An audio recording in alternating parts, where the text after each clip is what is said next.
Deep in the forests of North America, a creature is said to exist. A creature that people are encountering. Seriously, look how big it is. With far too many reports to ignore, there are elements of truth behind these accounts that mankind can no longer It's ignore. created almost this obsession where I need to find out Could a more. breeding population of large, upright, hairy hominids really exist in North America? Or is there something more paranormal at work here, deep in the woods? If just one footprint, one wood knock, or one howl was real, then man's understanding of primate evolution would be changed forever.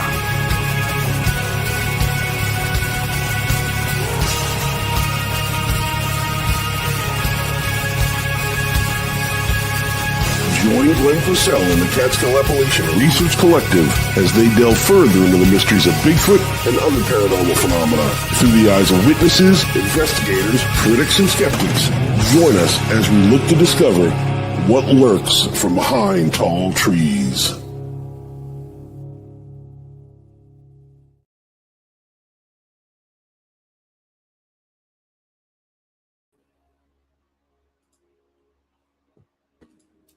Hi, everybody.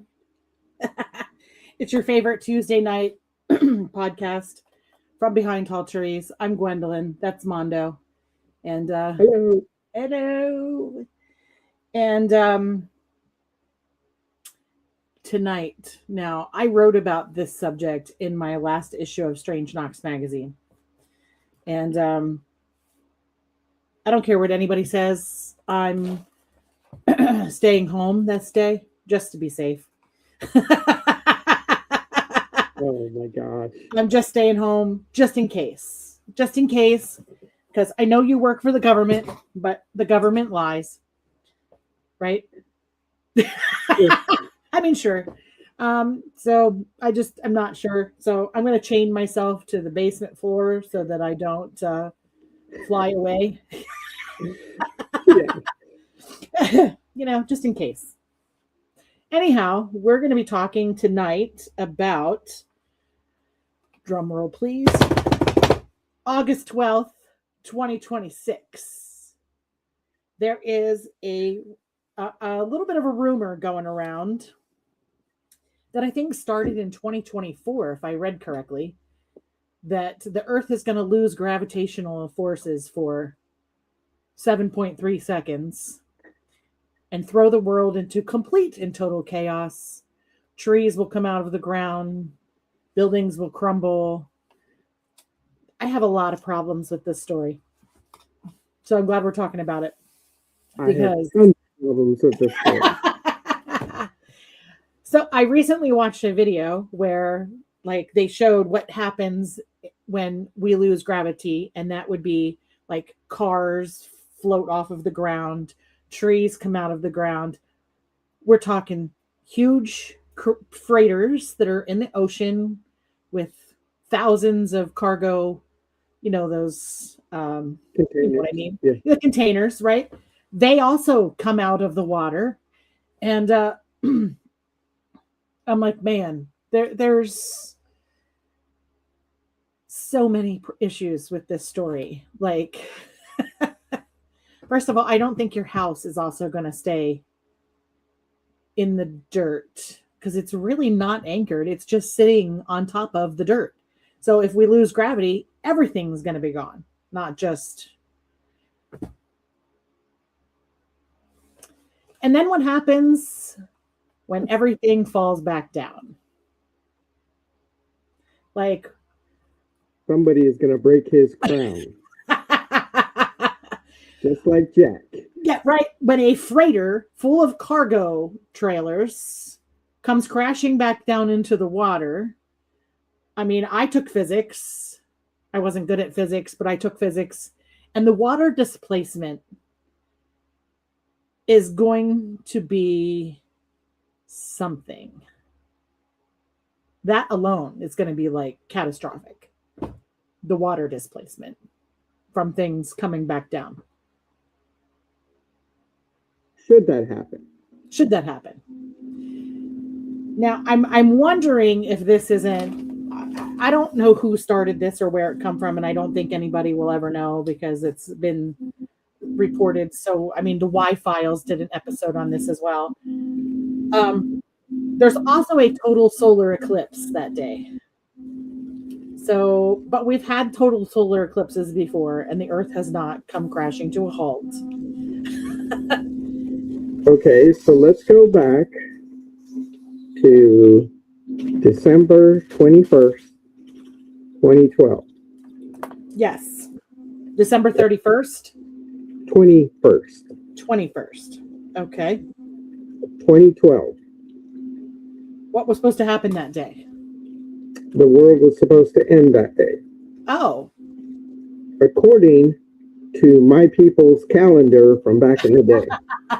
oh, you mean the Mayan calendar when it ran out? Yeah. Yeah. I wasn't there, but I did it.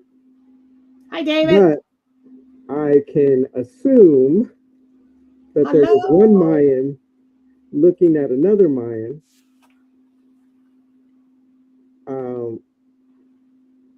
One Mayan looking at another Mayan saying, "Why did you stop on that day?" And the Mayan who was doing the carving was like, "I ran out of rock." And then the first Mayan says, "That's going to freak somebody out in the future." And they were like, "Oh yeah, oh yeah, that's going to not be my problem. I'm not going to be here by then." Not my circus, not my monkey. So I have a real problem when people, in general, when people say a specific date, a specific time. Yeah, because I think it was 10:33 in the morning. Am I correct? Eastern time. 10:33 Eastern time. And I just have a real problem with that. Now the other thing is, people have done the research and found that this was started on Reddit. Oh, wasn't a NASA release like they claim it was, but you have to make a story believable. Yes, you have to have something credible, something relevant, and what better way to scare people than that? Now, when did you say it was posted again? what I saw was that it was started like in 2024. Hold on, let me see here. Okay, so did they give a date when it first came to light? I don't believe it did. I think it just said 2024. All right, so let's just go back in time to the year 2024. What was happening? Oh, lots of shit. Like we were coming out of COVID. Okay, that's one. We were starting with a new president.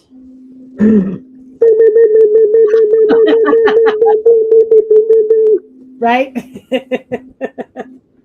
Huh. Coincidence. Happened August 12th, 2026. Right. Now, let's see. When is the elections? It's November, right? Yeah, I think so. In 2026, though. Oh, there's Melissa. Yes. Hi, Melissa. Yeah. So, what way to better stir up some anxiety in the world? Seems to be a lot of that going around. Yeah. In this presidency, anyway. Now, for me, okay, so I'm not a physicist. I stay at Best Westerns when I can. So I will say this: gravity is is here on Earth because of the spinning of the Earth, of the spinning of the core of the Earth, which are spinning at two different things. And so there's two types of gravities that I know of, right? There's gravity A and gravity B. Now, gravity A is what keeps us to the surface of the Earth. But gravity A is very weak when it comes to surface area, right? So look at me. I'm breaking gravity. I'm breaking gravity A. Now, I can break gravity A for a while, but I can't break it forever, right? Right. Because my arm's going to get tired, my muscles are going to get fatigued, and that happens. The second type of gravity is, in your field, is cellular, where the neutron and the proton are bounded together and nobody knows why.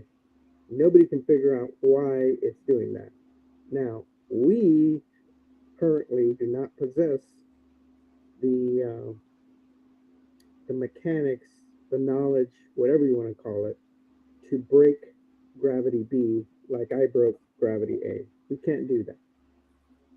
So the Earth would have to stop spinning In order for this to take place. for gravity to cease. Now, a lot of people don't realize there are different places on the Earth and the Moon that have different gravity fields. So, like the Indian Ocean is extremely deep. So, gravity there is a little bit lighter, you know, than anywhere else in the world. On the Moon, there's several places that are almost have zero gravity. And then there's places that have more gravity. And I don't want to say any more about the Moon because then I'll get upset and then I'll go on a tangent, start asking questions people don't want to hear. So for me, again, all of these red flags are conveniently explained away through other, and I hate saying this because I'm not that kind of person, but they're all explained away by this pseudoscience. Like, you know, there's going to be there's two black holes that merge and explode and cause a ripple, and Earth is going to be in the path of that ripple, and you know that's not that's not how things work, you know.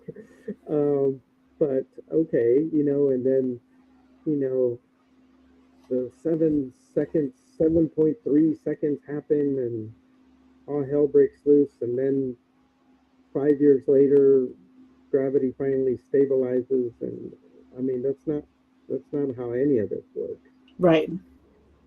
I mean, if we lose gravity, like we lose it permanently. No. It's not just going to snap back. Yeah, there's no snapping back. I mean, the Earth will rip itself apart, you know. But you know that's like it's the same thing on the people saying, "Oh, the Moon is drifting away from the Earth," you know, and in 8 years it's going to be gone. And I'm like, the Earth is 4.3 billion years old. The Moon is 4 billion years old. So you're telling me that this thing has been circling for 4 billion with a B, mark it with a B, and then in 8 years it's going to be gone? Like, come on. True. I can't stand this. I don't even know what to call it. We got to come up with a name for this Yes, we do. because there's so many things that are unexplainable that are out there that some people are struggling with, and some people may be struggling with this. But I'd like to be. Oh my God, I can't believe I'm saying this. I'd like to be the voice of reason and tell everybody, go look at the eclipse. That's all that's going to happen that day. Right, right. I'm still taking off. Uh, I'm going to use that as an excuse to have the day off. let's see, hold on. Let's see what the machine of knowledge says. Do we even know what day that falls on?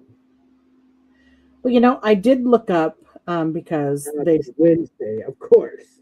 It's The end a of the world's happening Wednesday. on a Wednesday. Come on.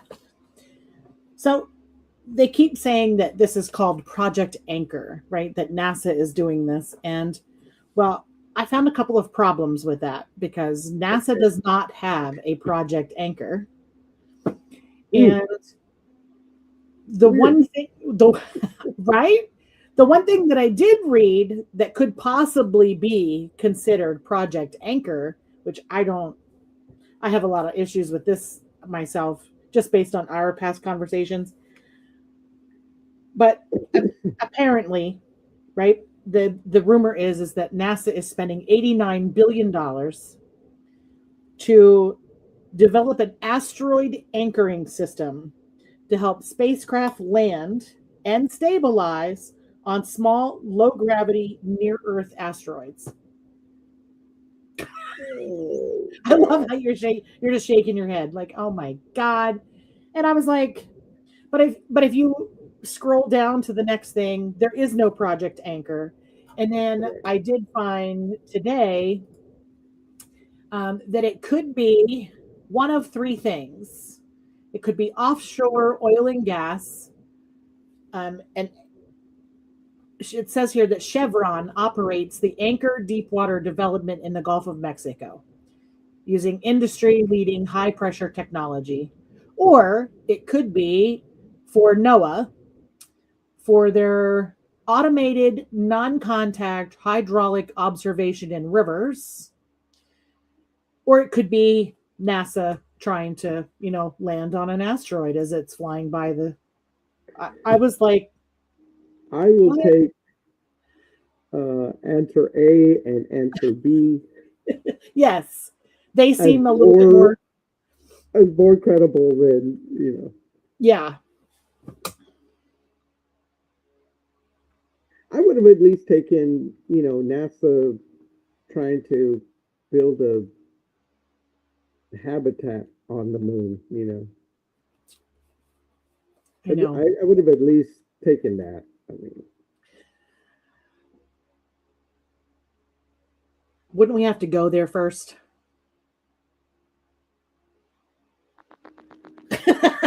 I mean, wouldn't we would have actually had to have landed on the moon at some point in our lives, actually? Why are you doing this? I don't want to talk about that. But this is the claim, though. Like, if no, the moon landing is a gigantic scab, and there you are, just ripping off the Band-Aid until I go just bleeding into the night. It's my blood pressure medicine. He's going to throw me out of the family after this. You haven't gotten the letter yet. I know. But this, I mean, you take the story of NASA potentially trying to land something on the moon or on an asteroid that they're trying to stabilize for long-term habitation, or potentially trying to move an asteroid so that it doesn't strike come on. I think we need to get our shit together before we try to leap to that, right? No, well, okay. Jupiter is our first filter. from anything coming into the solar system, it hits Jupiter first. Should it get past Jupiter,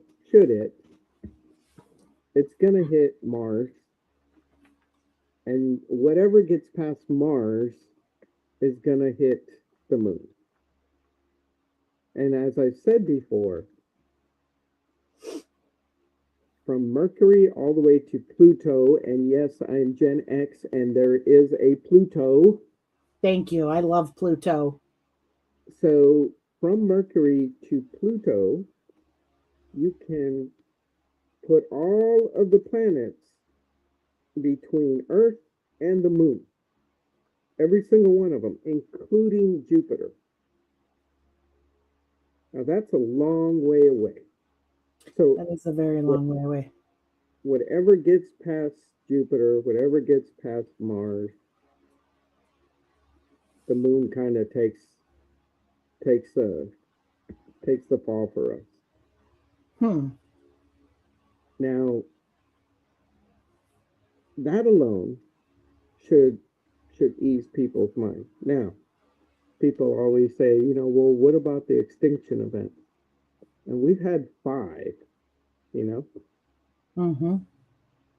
We've had 5 asteroids that have wiped up to 95% of living things on the Earth.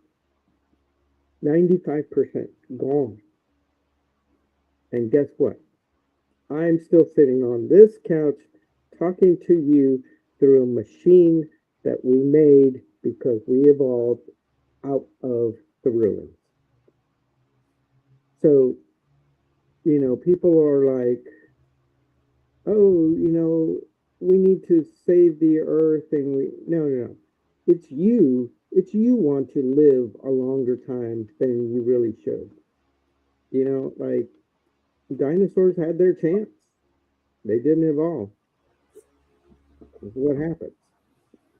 We are genetically fine-tuned to this planet. We're not leaving this planet ever. Because here's the question. Do you know how fast we're moving right now? No. Approximately 2,200 miles an hour right now, you and I. Damn. Doesn't even feel like it, does it? No, not at all. But your heart has learned to pump against that pressure.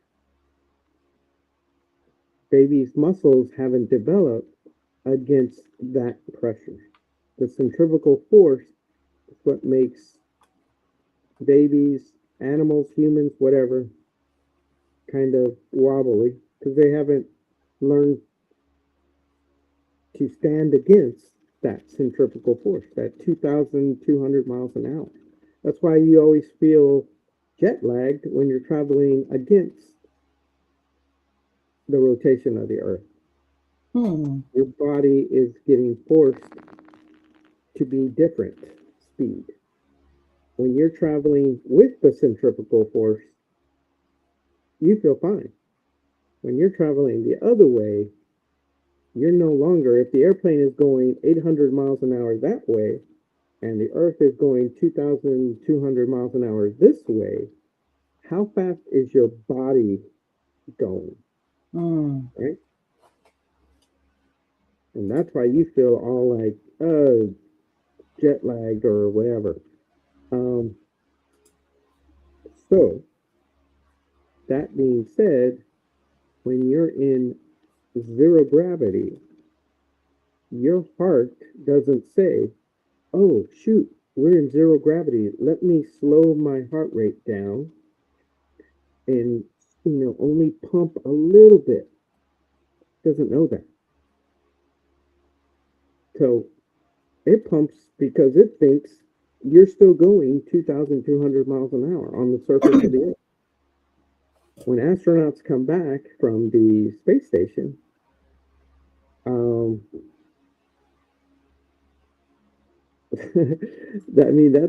when astronauts come back from the space station, they have to be wheeled away in wheelchairs because their body is no longer accustomed to the 2,200 miles an hour. So if you stop the Earth for 7 seconds,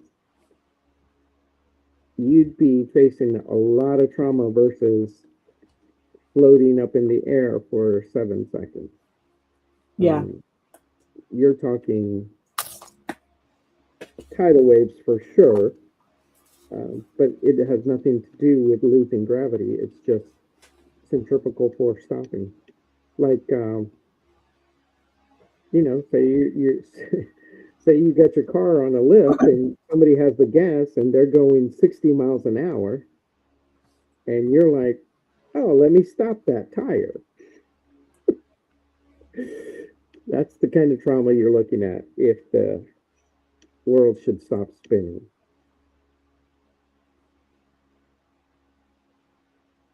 Well, it actually doesn't. If you were to remove the water from the surface of the Earth looks like an apple that somebody's been eating all the way around. And so there's a lot of pockets and divots. But as it spins, instead of being, it's not perfectly flat. The curvature of the Earth is there, but because of the water kind of expands it this way.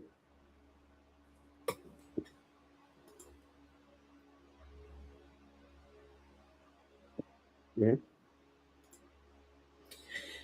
This brings up something for me because I was very pissed off last week when I took a picture of the moon, which I do very frequently because I'm infatuated with the moon. Okay.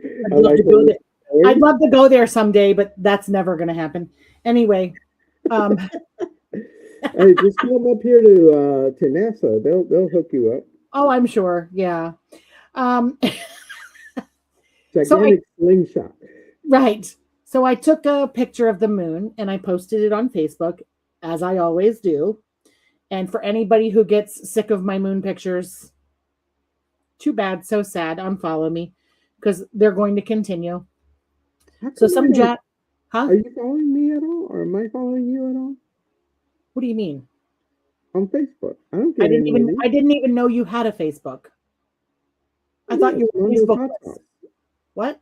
Oh no, I don't. No, I didn't even know. What the hell? Oh my god. Oh my god. How are we family? And on the Instagram.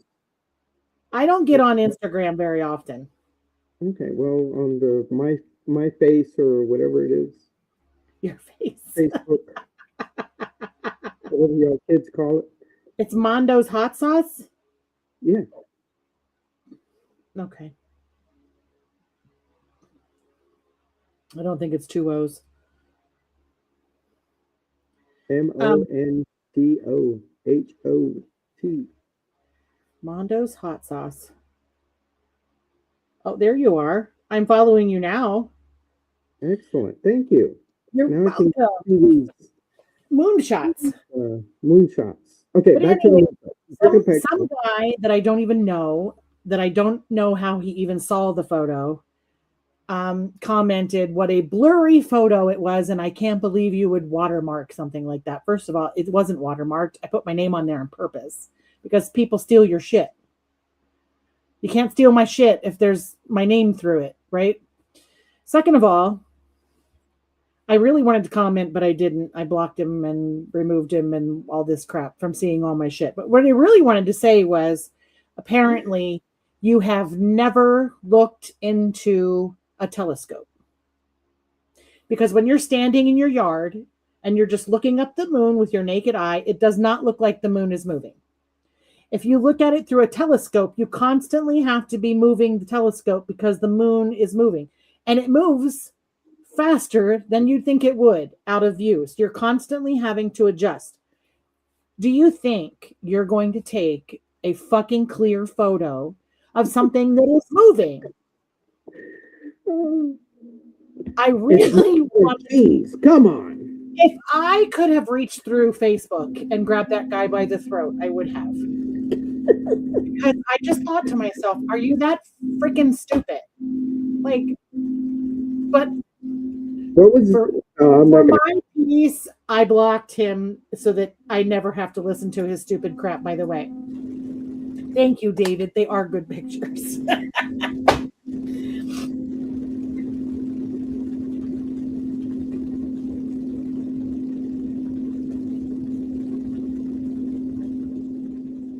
oh man. Now they just got divided into two camps. Yeah, we did. See, David's smart. He spent the extra money to buy a telescope that tracks the moon.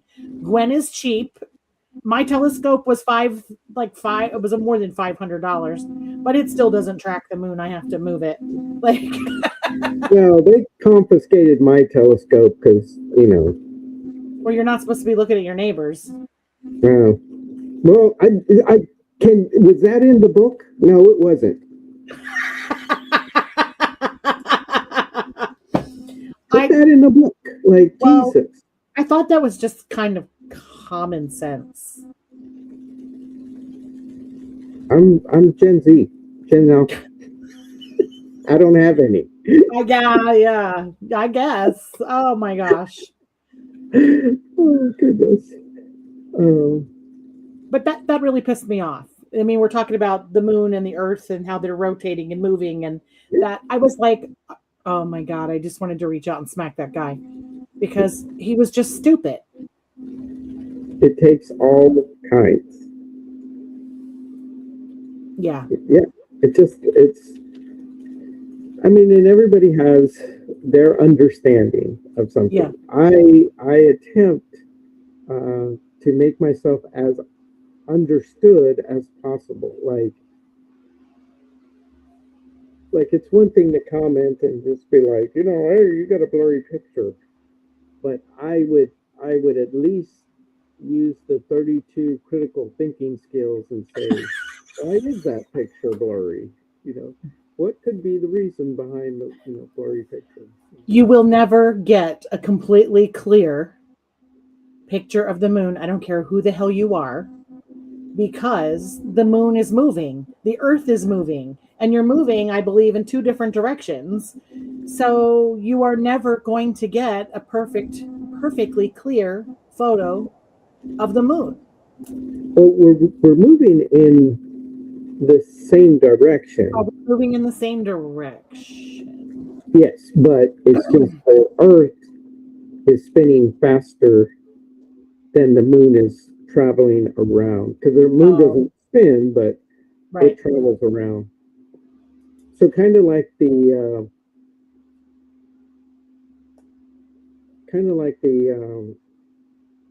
roulette marble wheel. Oh, okay. Why did they change all the maps in 1958 and 1900 years before 1958? I didn't even know they changed the world maps in 1958. So I don't have an answer for that. I thought they changed the maps way before 1958 because the Pope wanted to highlight countries that were Christian based to make them more important. That's why South America looks so small and Greenland looks so big.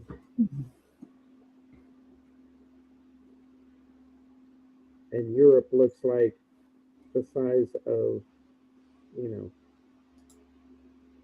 United States when it isn't. So I just Googled that. Why did they change the world map in 1958? It says it underwent significant changes, primarily because of a massive wave of decolonization and the early geopolitical shifts of the Cold War. And then it says key drivers for this change: decolonization in Africa and Asia. With the collapse of colonial empires, nations began claiming their independence, drastically changing national boundaries especially across African continent. The creation of the United Arab Republic in 1958, Egypt and Syria merged to form the United Arab Republic, combining two separate countries into one single sovereign state. And it says the Cold War divide, the geopolitical landscape had hardened into two distinct ideological blocks: the Iron Curtain in Europe, along with the separation of nations like East and West Germany, required constant remapping to reflect global alliances.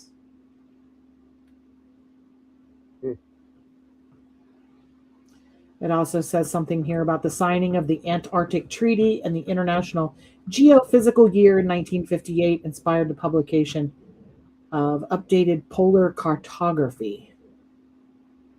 Yeah. I don't know what any of that means. So, mapping out the poles. Oh, just for you, David. That's good. I wasn't even thought of yet.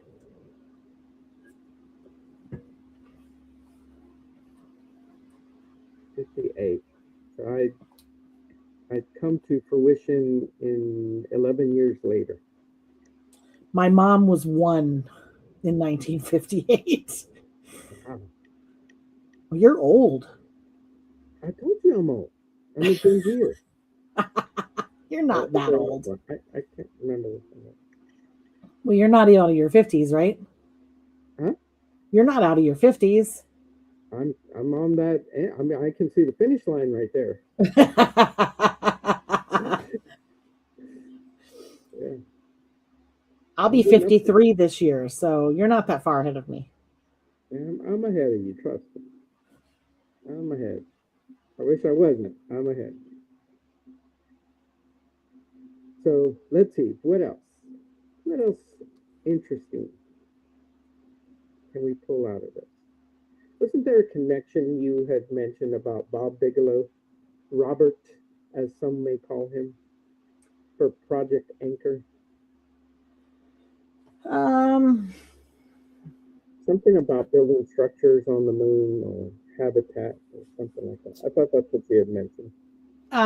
That was one of the rumors that I read online, that NASA was trying to see how they could anchor things better on the moon for long-term habitation.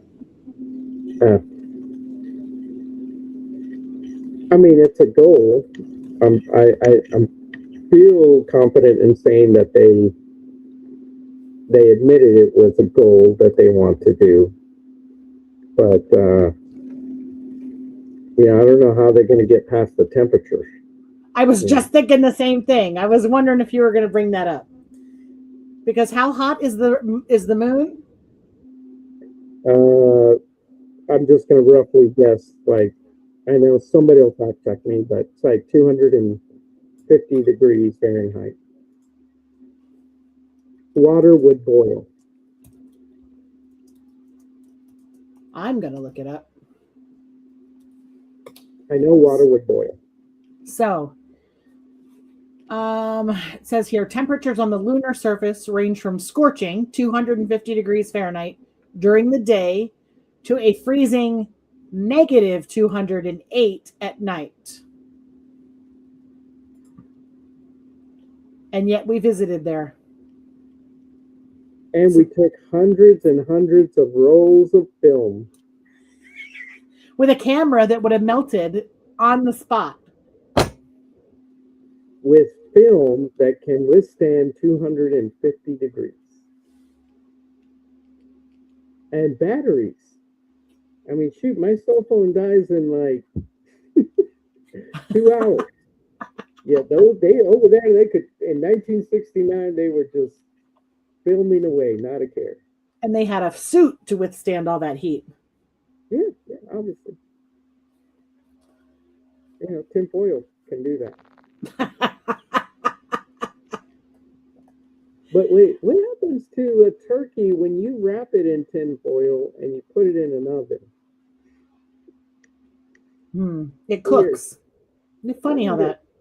And that's not even, well, I guess it isn't that hot. It's actually hotter because you're probably cooking the turkey at like 350 or 375. But Yeah, still, because you cooked it at 250. yeah. That turkey wouldn't be out there hopping along and taking videos. Exactly. Oh, that is so good. That is exactly right. Yeah. That is a true statement. I mean, how would we know how hot it is?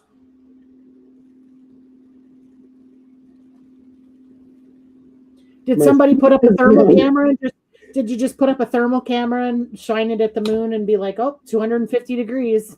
Can't go there. Are you checking the box of knowledge? I am.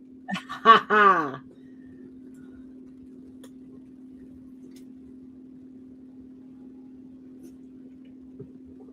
However, it's the box of knowledge of what they'll allow us to know. Oh, there you go. Scientists measure the moon's surface temperature using thermal infrared radiometers that detect the infrared light, i.e., heat radiation, emitted by the lunar surface. So, by NASA.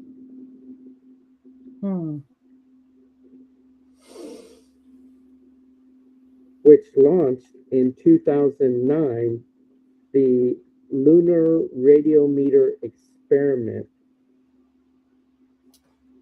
Was on board the Lunar Reconnaissance Orbiter. So, that information is only recent knowledge, 2009. When did we put the rover on the moon? You mean on... Oh, that one was on Mars. We didn't put something like that on the moon. Are you sure? No, China did, I think. Or Japan. China. Everything boils down to China. So you know what? That is great. I'm glad I looked that up. In 1969, they didn't know the temperature of the moon. Right. We only found out the temperature in 2009. So in 1969, somebody would have gone up there and cooked to death like a turkey. Had that happen, but it didn't, obviously. So, because we didn't go there. You know, so yeah, they had suits, spacesuits. Yeah, they did. Yeah, it was good. But they just came out with the UV glove that I can put my hand in a fire. That just came out and not get burned. Like that just happened. There wasn't an UV glove in 1969. Just saying.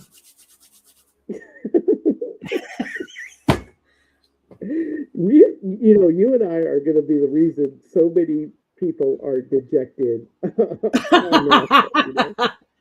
I'm probably earning my name on a list somewhere by this point. No, there's far more interesting people. Wow, I don't know how to take that. I'm telling you, like between you and I, like nothing we say or do, or you and I could go out into the woods, cover ourselves with ticks, and stumble over a Bigfoot body, and we still wouldn't get on a list. We're so far down the totem pole.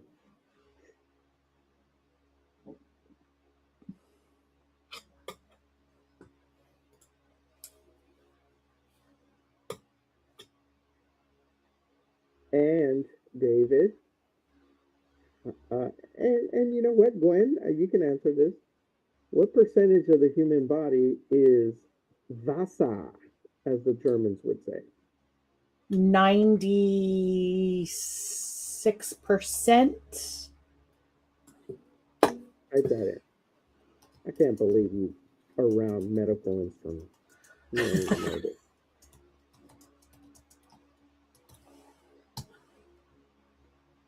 75%. Wait. The human body is made up of about 50 to 75% water.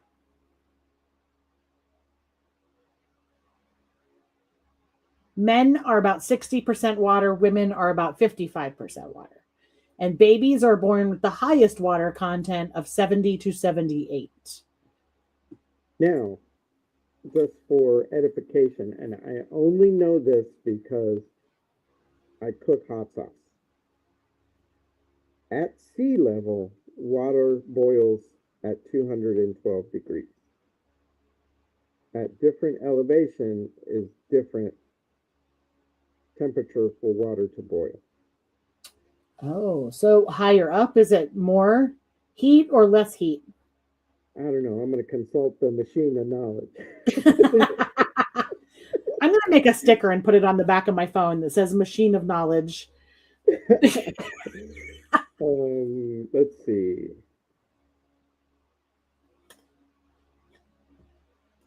I'm assuming this is Tim, the Ohio Bigfoot researchers. Human or any live thing cannot live in zero gravity. You would boil in your own skin. Look at that. There you go. So when we lose gravity on August 12th, everybody's going to die because you're going to just instantly boil in your own skin. Or you could just be on your back deck watching the solar eclipse.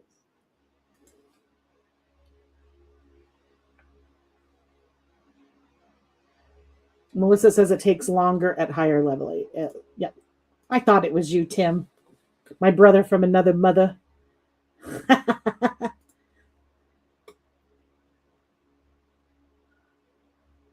Oh, so it drops.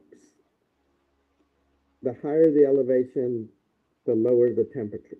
The lower the temperature. But does that mean it takes longer to boil water? Well, It's no. lower temperature, but... Yeah. So if you're at, let's say, I don't know, you're up at Mount Everest and you're at 29,000 feet and you want to boil water, it's about 160 degrees. Okay. But would that take the same amount of time, though? Well, it's shorter amount of time because you're reaching a shorter temperature. Instead of going up to 212, you're only having to go up to 160. Huh. Yeah, I've heard that, David. Elevation also affects baking at different elevations because I think it has that on the box. I mean, if I were to bake a cake, which I would not because I don't even like cake. How can you be my sister and not like cake?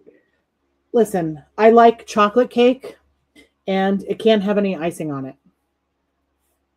It's not a cake. The only icing I will eat is the whipped topping. And by whipped topping, I mean Cool Whip topping. I don't like the gritty, grainy, greasy. I don't like it. I stick icing in my mouth and I want to just throw up.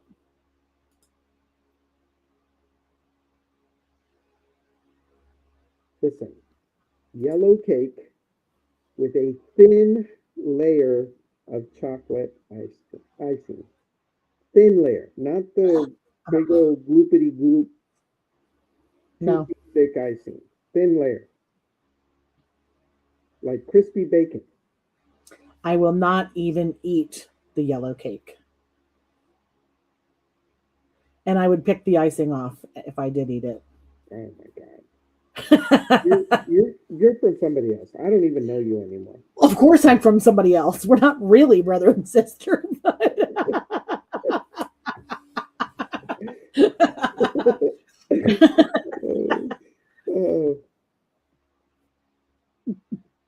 You're funny. My grandmother used to make me a gingerbread cake and she would never put anything on it and I would eat it right out of the pan. Really? Nobody ever got any because I'd eat it all. That's different. That's not like real cake though. It is like real cake. No. Yes. It's like I don't know what it's a treat, but it's not cake. It's Cake cake. has It's in a cake pan. You eat it like a cake. Yeah, but it only gets like that high, right? Are you coming up here for the festival? Was I invited? Did I? Oh, How does this work? we are going to be defamilized. You're the one saying I'm not your brother. So when is it? August Don't say 15th. August 12th. No, We'll be dead.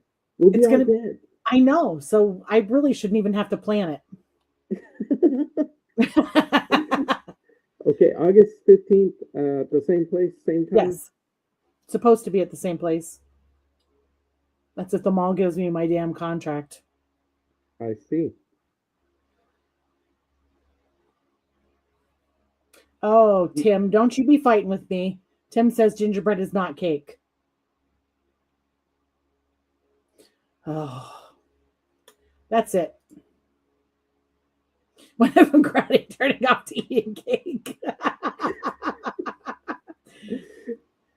Oh, he's going to eat cake on August 12th. I think we should all eat cake on August 12th.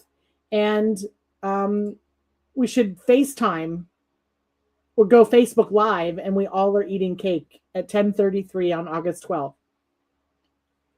I'll have gingerbread cake. It's not cake. It is cake. I'm making And cake. why doesn't it say ginger cake? I don't know why. I didn't make There the you go. rules.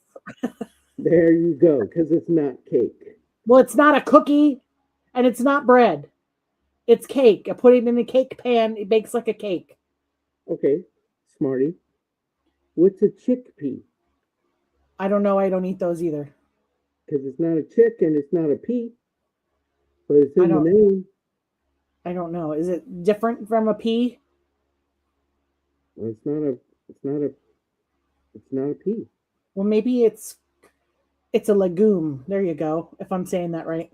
See, it's not even a pea. It's a legume.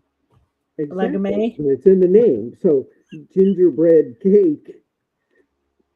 But it does say gingerbread cake. Thank you. Thank you, girl.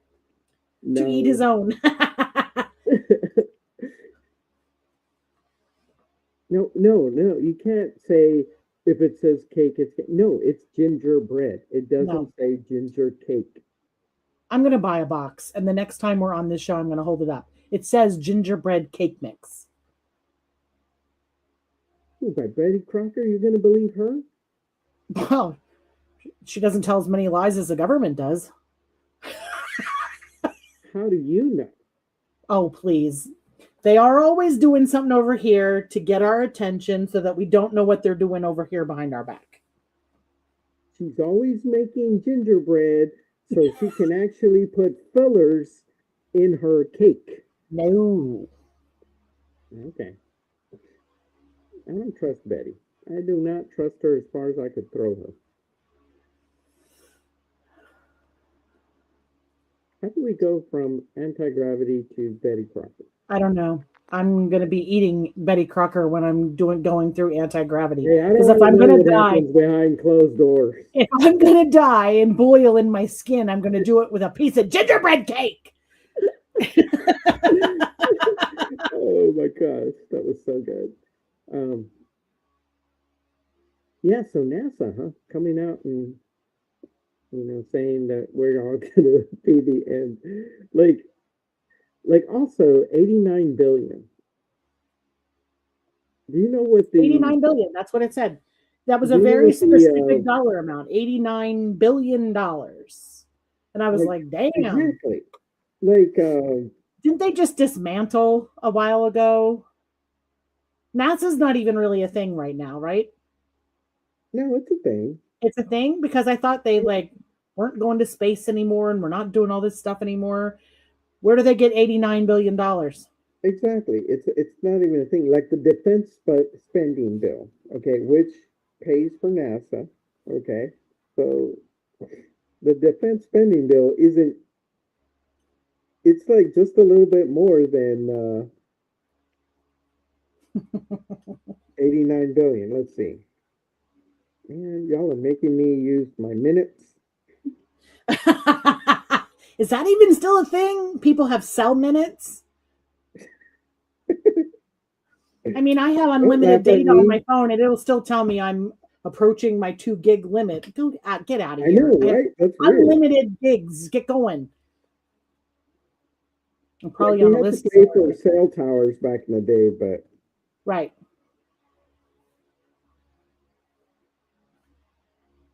Okay, so look at this. The funding, okay, for 2025.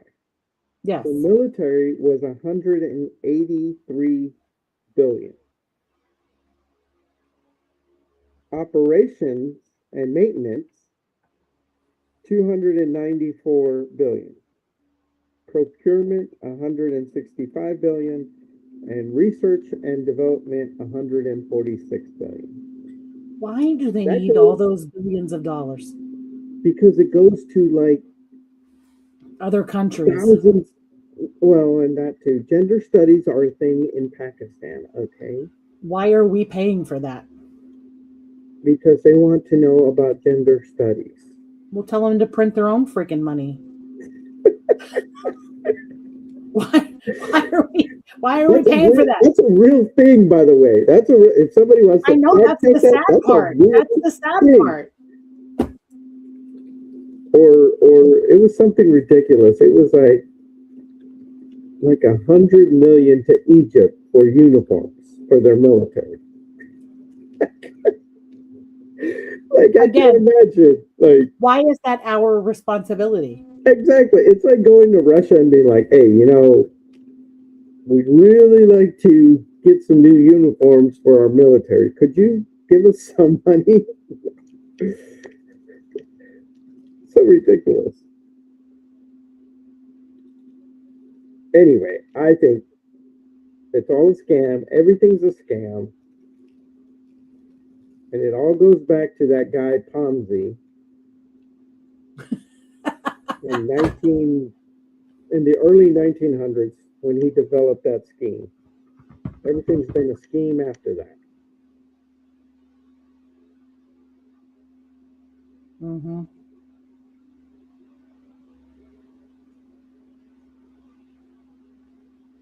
That's why my phone never stops ringing. That's why I've been offered signature loans in the millions. That I didn't even apply for. That I didn't even apply for, but I'm accepted. All they need is a little bit of information. Yep.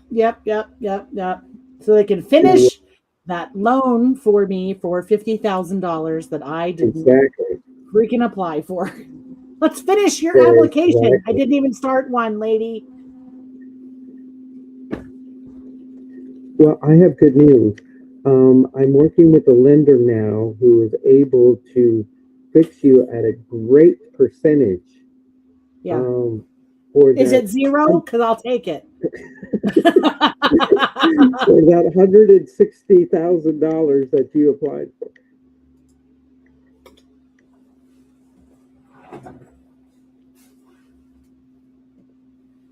Am I being monitored by the government? I'm just asking for a friend. Oh my gosh. That was a very low. That was a very low flying helicopter. The news channel, probably. Trying to commandeer our feed so they can figure out what we're talking about. No, trust me, they're not interested. Probably not. I mean, especially if they chime in when we're talking about Betty Crocker, Yeah, they'll be like, "What? I thought they were talking about the gravity." Anti-gravity. How'd they get to Betty Crocker? It's all a circle. It's so funny. Yeah. Well, the moon is made out of cheese, possibly cheesecake. Melted cheesecake, because it's 250 degrees. Melted cheese. Oh, come on. They had cameras. It was proof. Do we really have people? Okay. Oh, here So, we go. do we really have people in the space station? Are there really people in the space station living? Okay. Yeah. So But no, those people, when they come back, they got to be wheelchaired out. right. I read somewhere where like their necks get longer. Yeah. Yeah, because they're not, the centrifugal force is what compresses our bodies. So like they get longer arms, longer legs, their torsos get longer, their necks get longer. Well, it's a temporary thing. It's not permanent. Oh, so you leave Earth, you go to the space station, you're like 5'9", you come home, you're like 6'10", and then you just poof back to Well, 5'7". not quite, not quite like the what do you call it? The snapback scenario in the August 12th. True. You know. But yeah, I mean they come back and everything eventually settles back in place when gravity catches up to you, you know. I need to ask another question since we're on this space thing and space stations, and can we throw in the that nice little field of crap that's around the Earth? Oh, the How does radiation. this space station stay up there and not get hit with all of this space debris, i.e., the 50 million thousand satellites that we have in the sky that are no longer working, and all the space junk and the asteroid belt and whatever else is up there? Like, how are they managed to stay there and not get? So so you have to think of space as like a mall parking lot. Okay. Now each car fits into a parking spot perfectly. Right. Right. Now there's a thing called like retrograde when it starts declining and it's falling into our or out of orbit and into our atmosphere, right? And so once they drop out of orbit, then they get pulled down to Earth and it gets chewed up by the spinning of the Earth and everything. So Okay. when a new satellite comes up, they use telemetry to park it into the right parking spot, and then everything's moving at the same speed. So there is no collision. That's the space station. The space shuttle was a different story because it wasn't a permanent parking spot. It was temporary. So the space shuttle, you know how it had those heat shield foam thingies? The space shuttle used to fly with the belly around the Earth like that. They would fly with the belly in case they came across something. The foam would, in theory, support that impact and not lose the integrity of the shuttle. So if it's a permanent parking spot, well, nothing's permanent, but if it's a, long-term parking spot, nothing is going to hit it. Maybe a rogue comet or meteor or something could potentially hit it, but other than that, everything else around it is moving at the same speed.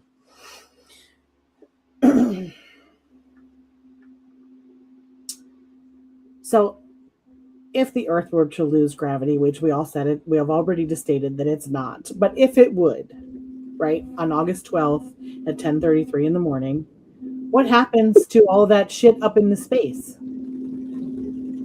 Because isn't that technically kind of being held there by our own? So does that stuff all come crashing down on us too? No, because we lose gravity. Remember, gravity is what would pull it down. If we were to technically lose gravity, all of that would go out into space.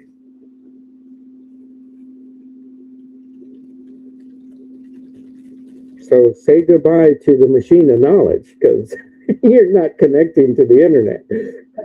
Well, we're going to be cooked in our skins, so. Yeah, true. But yeah, no, so that all of that would go out into space. And with no gravity, what's holding the water in the places that it is? Wouldn't it just... So the atmosphere is, so the Earth is spinning below the atmosphere, right? So think of like wind against the sailboat, you know, like the sailboat doesn't get lifted off of the water, but it moves along. So instead of a sailboat, you're just looking at the water. So the Earth is spinning, the water is on the surface, and it's spinning underneath the atmosphere, which keeps most of it in place. Right, but if we lose gravity, what happens to the water? Is it going to stay where it is, or is it going to also disperse? No, it would displace, yeah. So it also would float up into the air. But like I said at the beginning, the reason we have gravity is because the core of the Earth is spinning, creating the gravitational pull. And so in order for us to lose gravity, that core would stop spinning abruptly, by the way, and there would be much more worse things than going up into the air for 7 seconds. That's a permanent Earth killer. If the core stopped moving, you could potentially see the Earth peel away from itself like an orange peel. I mean, you could literally be at your house in Pennsylvania watching Europe and Canada and everything peel up into the sky. You know what I'm saying? Yeah. You're not worried about floating for 7 seconds. That's like a permanent thing. Like, oh look, there goes Europe into the sky. Well, I guess that's the end of that. That would end a lot of things. I mean, I'm just saying. End a lot of things. Like, I wonder what that would be like. No, not the Earth abruptly stopping. How fast did you say this thing is spinning? 2,200 miles an hour. So imagine just hitting a wall at coming to a halt. Exactly. That alone would probably kill all of us. Yeah. Not the loss of gravity. It would feel like slamming into a locomotive at 80 miles an hour.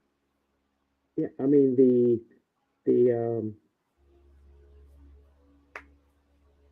loss of gravity would happen way after we're no longer right people. Like the stopping of the core would be the most detrimental thing. The Earth would just explode.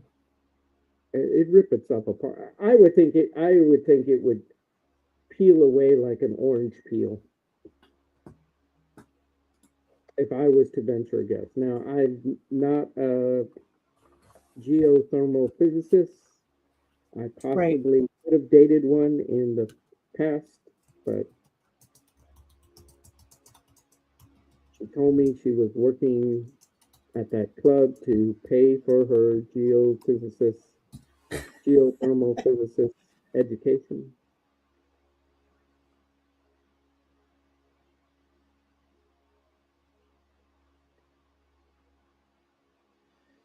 So I just looked at the book or the machine of knowledge, and I asked what would happen if the Earth's course stopped spinning.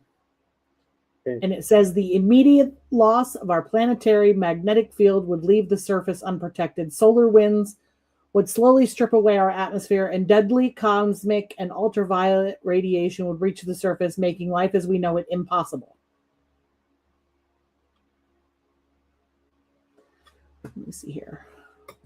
I mean, you're talking secondary, third effect, because the abrupt stopping of that is going to tear the surface apart. I mean, should you survive that initial trauma, then yeah, you'll be baked. Unless you were on the surface of the moon with some tinfoil around your body. Ah, with a great tan. Because remember, it's 250 degrees there. I will say this. I want to know the radius of when a nuclear bomb happens. There's going to be a certain radius that all of the frozen pizzas in the grocery stores is just perfectly cooked. I'm still trying to figure out what that radius is.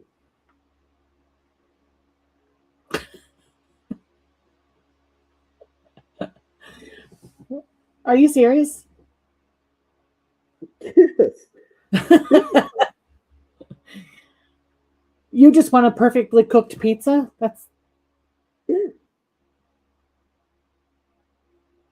I'll be eating my cake. I don't want to be there when the cooking happens. I want to get there after where it's, it's cooked already, because then that means I get cooked. I mean, there's two very safe places to live on this planet. This is just my logical thinking. One is right outside of a prison, because an inmate is not going to stop at your house. If they break out, they're going to continue running because your house is way too freaking close. And the other one is next to a nuclear power plant. Because I worked at a nuclear power plant a few moons ago. And I know that the government, the federal government, takes care of people. I believe it's 10 miles from the nuclear power plant. So you get your little sodium tablets, and the best place to live is right next door to the nuclear power plant, because the federal government will take care of you. I thought they were against the federal government. Well, I don't like the federal government, but they're here, and they would take care of you. You have to deal with them, so. What, you don't think I would live next door to the nuclear power plant and make them take care of me? They have to take care of me. It's in the paperwork. What paperwork? The paperwork that says they take care of you if you live within so many miles of the power plant. After that, you're on your own. I don't know. That sounds funny. What? That. They'll only pass out the pills to people within 10 miles of the power plant. The rest of you are screwed. Yeah, that sounds weird. By the way, I loved working at the nuclear power plant. It's very interesting. In the dark? No. I didn't do anything with the nuclear part of it. I just administered the exams for everybody else that was going into the nuclear power plant, because you have to take a series of exams to even get entry into the power plant. And So I it's admitted, like turn and cough. no, they were a bunch of computer tests. Like, these guys sat here for 2 or 3 days doing just exam after exam after exam. Mm-hmm. So you didn't have them turn and cough. No, Do you know why they turn and cough? just because the doctor wants to play with your balls. I'm not sure. It's so you're not directly coughing on the doctor. Oh, well, that sounds stupid. I mean, I work on an ambulance and people cough in my face all the time. So, Well, now you know what to do. Grab them by the, the privates, and you say turn and cough. that'll be a hard no. I'm not doing that. I need to ride along with you. I just want to add some, like, you know what my grandfather used to do in this kind of situation. I just want to add that kind of stuff. You would think I mean, I would welcome you riding along with me on the ambulance, but you probably wouldn't like me afterwards. Why? Because I cannot be a nice person. What do you mean? Well, when I get a drug overdose, and I wake them up, I make them walk to the truck. I do not allow people to carry them. You get your ass up off the pavement and you walk your ass over to the truck, because nobody's getting hurt carrying you. And then till they get there, they're crying because I have a favorite speech I give. And usually people are crying. I ask them what they want me to tell their children when I can't save them the next time, because that's the hardest part of my job. And I want them to tell me what to say to their family when they overdose the next time and I can't save them. Good. It's a good. And I'm not nice about it. I'm very stern, very, very, it's just matter of fact. I make them think about it. Basically, write me your obituary, because I need to read that to your family when I have to call them and say I couldn't save your daddy today. Like, I just want to administer charcoal to people. we don't do that anymore. What? They took it off the truck. They don't even do that anymore. That hasn't been done in 15 years.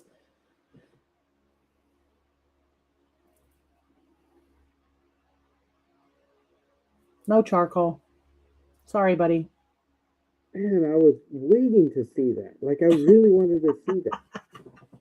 I wanted to see the explosive vomiting and the explosive diarrhea. No, that's stuff I have to clean, man. No explosions.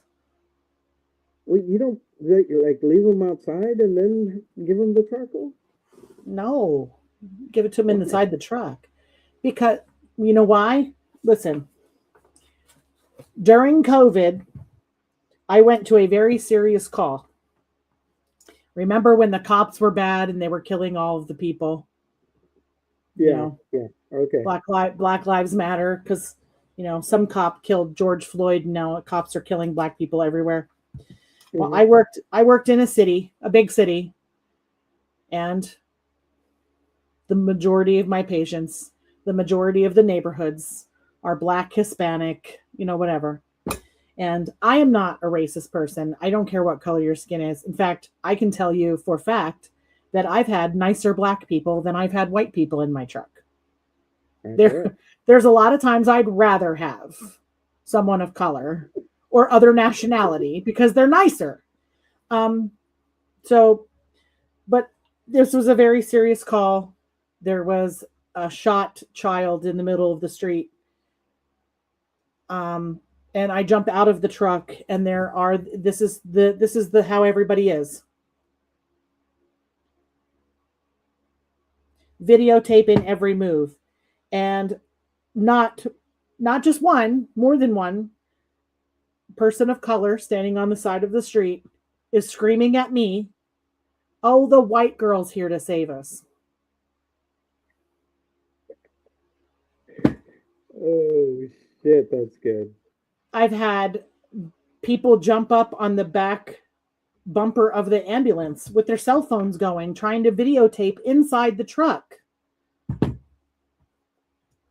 So I have developed a very, I don't know, I've developed an attitude. And Okay, so let me just tell you, let me just ask you while you're in that mindset right now. All of those people that you described, should they know about UFOs? we're going back to this. I'm asking. No, don't get out of your mindset. What you just told me. Do they deserve? Do those people? No, ma'am. It's America. Do they or don't they? No. There you go. Thank you. Case closed, Your Honor. Because I'm not even a police officer. And I'm getting that same kind of treatment. The white girl's here to save us. Correct. And this, and I'm sorry, but this is why I say no. The government shouldn't, if it knows something, I don't know if it does, but if it knows something, those are the people that, what are they going to do with that information? The people that were punching each other in the face for toilet paper and COVID, what are they going to do with that information? The devout, religious, extremist individual, and I'm talking every religion on the planet Has them, yes. all has extremists. What are they going to do with that information? Nothing good. There's nothing good going to come out of that. And so this movie that's coming out, I think it's this Friday. Oh, is this the Steven Spielberg movie? Yeah. I heard about this today, actually. I hadn't heard about it. Is it Friday? I think it's Friday. I heard it's going to turn the religious world on its head. Well, I've said it before. Disclosure date. There it is. Yeah.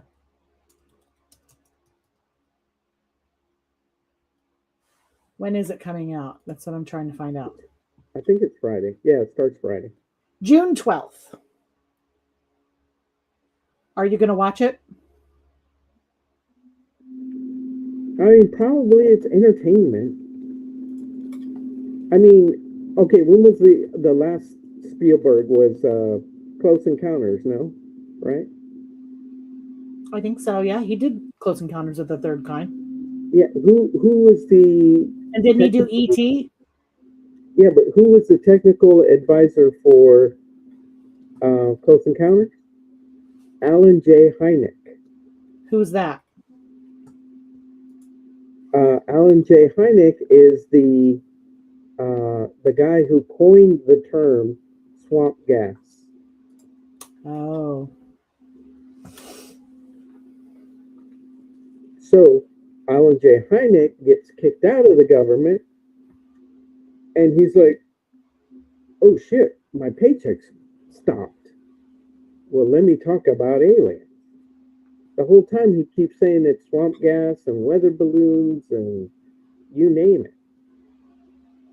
Right? And then all of a sudden, when the paycheck stopped, that's when the aliens became real. And then he goes crying to Spielberg.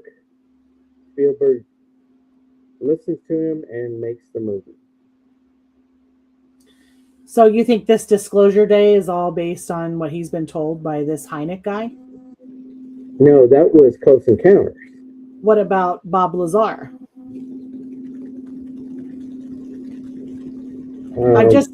I just saw the S4 movie that's out about Bob Lazar. I did watch that. I don't watch much TV, so the fact that I watched it, I thought it was interesting. I don't know.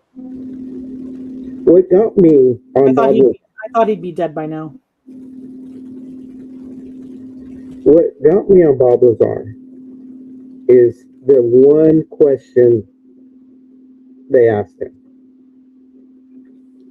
If you could go back, would you disclose everything all over again? And you know what he said? No. Now, why would he say something like that? Because with age comes wisdom. Oh. Back then, he was very idealistic and thought everybody should know everything and all of that. And then he joined the ambulance service and discovered that people are stupid and people shouldn't know everything. Bing, bing, bing, bing, bing, bing. Well, and much like Hynek, once he came out, the paycheck stopped. Right. Somebody that's in the UFO disclosure movement used to work for the government, and then his paycheck stopped, and all of a sudden, aliens were real. But they're real anyway. I know, but they're trying to make money still. That's why they write the books. That's why they do the documentaries. That's why they're on the TV shows. You know, it's just, I mean, Gwen, you've seen it firsthand in the Bigfoot community. Yes. The UFO community it's a carbon copy. Mm-hmm. Carbon freaking copy. Yep. Because everybody wants to keep making that money. The day Bigfoot becomes real, a lot of people are out of a paycheck. And I know this is way off topic, but it just popped into my head. The Knights Templar were the Indiana Jones of the back in that day. They were digging up everything they could find related to Jesus. And one day they found something that the head of the Templars rode from the Middle East all the way to Rome to tell the Pope in person. He goes and he tells the Pope, and the Pope puts him in jail and then declares him a heretic and burns him at the stake. And then on October 13th, declares all of the Templars persona non grata, and if you come across one, kill them for a nice little bit of coin that the Vatican will give you.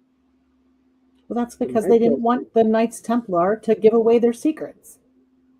Well, I think that the Templars found something extremely important to humanity that would remove the power from the Pope. So, everybody wants to talk about UFO disclosure as long as they're getting paid. Right. But when the UFO just shows up and lands on the White House lawn, then everybody's out of a job because all of us know the truth then. Right now, we all have really deep suspicions of yes or no, right? Yes. But the day it becomes real, everybody's out of a job. Right. True. And same thing with Bigfoot. You know, you don't have some woman with, a surprised look on her face and duck lips. Well, I will let you know when I start making money with Bigfoot, because I'm in the hole way more than I'm going to ever make. Well, right. I mean, but that's you. That's me, because we're just being honest with people, Right. you know.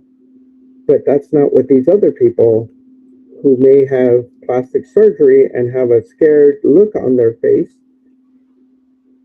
and their lips come out when they talk about Bigfoot.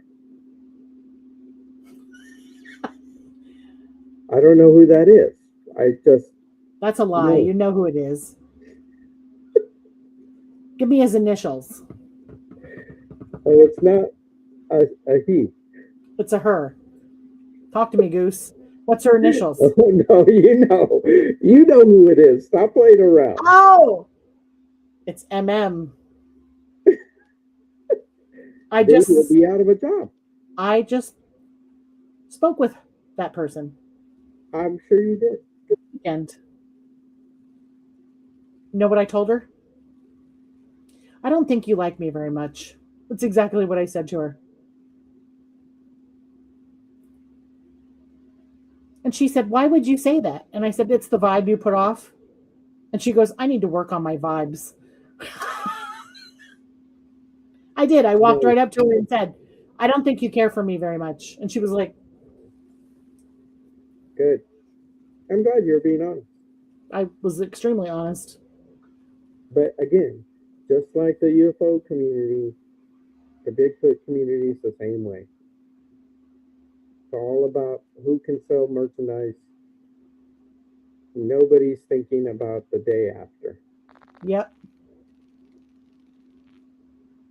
Where we all come to the table and have to decide on the fate of something living. Same thing. Should they land on the proverbial White House lawn in full view of everybody on the planet? I hope they do. Yeah, but you're not thinking about the day after and what comes after that. Nobody does. Nobody thinks about that. Because if they're real, then there's a real civilization out there that is way advanced than us. And when was the last time you went to the zoo and tried to explain how a cell phone works to a chimpanzee? Well, I've never tried to do that, because I don't think I've even been to a zoo since cell phones were invented. Yeah, I get what you're saying. Why would they show up and, let me show you how anti-gravity works? And that is, in essence, my main argument about people who say the government knows this, the government knows this. Put yourself in the alien's position. You're in an advanced civilization, and you go to a zoo, and there's a monkey there. Us. Exactly. When have you sat down and explained, well, a cell phone works like this. It connects to a tower, which is connected to a base station, which is, and you keep going.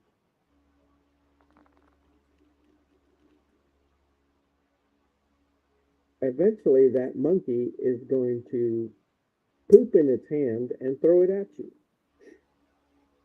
because it doesn't understand a word you're saying. So why would they land on the White House lawn and explain anti-gravitational propulsion to any of us? Even the Bob Lazars of the world couldn't handle it. But he has seen aliens. He thinks he saw aliens. He had readily admitted he wasn't sure if they were props or dolls or a pigment of his imagination.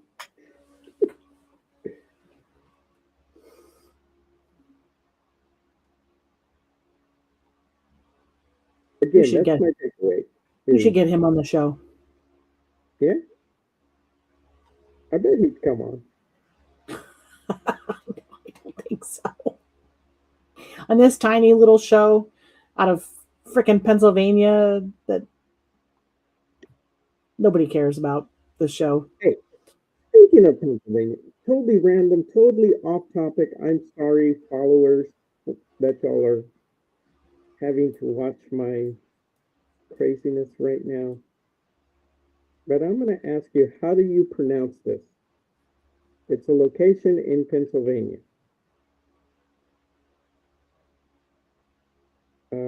And get a pen and paper so you can write it down. Shoot. It's MON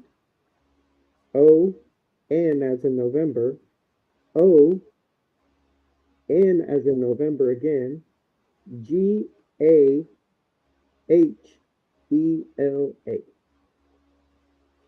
How do you pronounce that?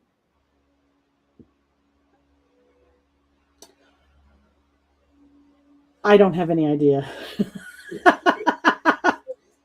I don't. No, I've never even heard of it before. Well, it's in your state, okay? Where in the state? I don't know. That's why I was asking you. Hopefully, you'd be like, "Oh yes, I know where Manalaga is." Oh, it's down in that corner of the state. It's down in below Pittsburgh, almost to West Virginia or whatever. 17 miles south of Pittsburgh. Its name is from an indigenous Uwami word meaning falling banks. It doesn't tell you how to pronounce it. Oh, wait, here's another one. How to pronounce Ma Nwanga Hila. Okay. Apparently there's a river named the same name. I will say this. That guy grows some of the healthiest hot pepper plants on the planet. That reminds me. Can you send me some? I don't want sauce. I just want ground pepper. I want the hottest stuff you got. Yeah. How much pounds do you want? Just one. Okay. Oh, you need it for something. Yes. Yeah. It's not urgent. We've talked about? Huh? Something we've talked about before? I don't know. Maybe. We talk about a lot of things. Yeah. Is it for cooking or not cooking? Not cooking. Okay. This should be interesting. Exactly what David said. I don't know what you're talking about.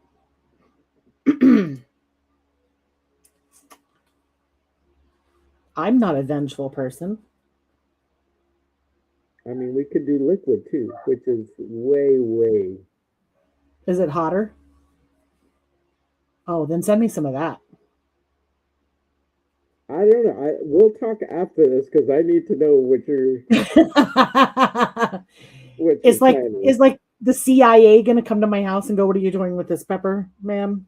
No.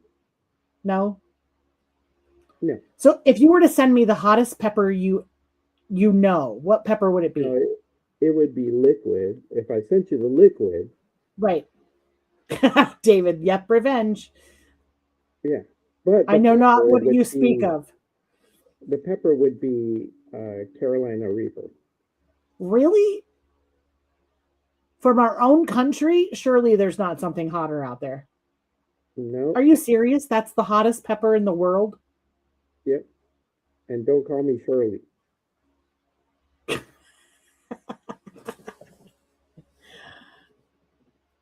I thought a hotter pepper would be like Mexico or I don't know, someplace spicy.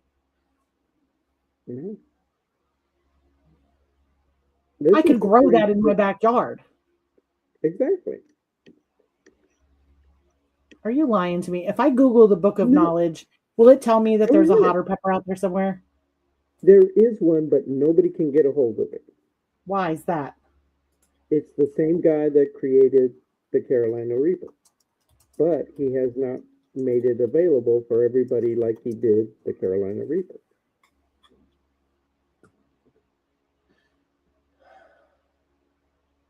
That pepper is called Pepper X. Yes, that's what I'm seeing. Pepper But X and then the Carolina Reaper. Yeah, but it's not available. Carolina Reaper is. It registers an average 2.69 million Scoville heat units. For the Pepper X. Yeah, and the Carolina Reaper is 1.64 to 2.2 million. That's some pretty hot stuff. Really, I think by now it's pretty much all 2.2. I mean, they're unforgivable sometimes when I have them.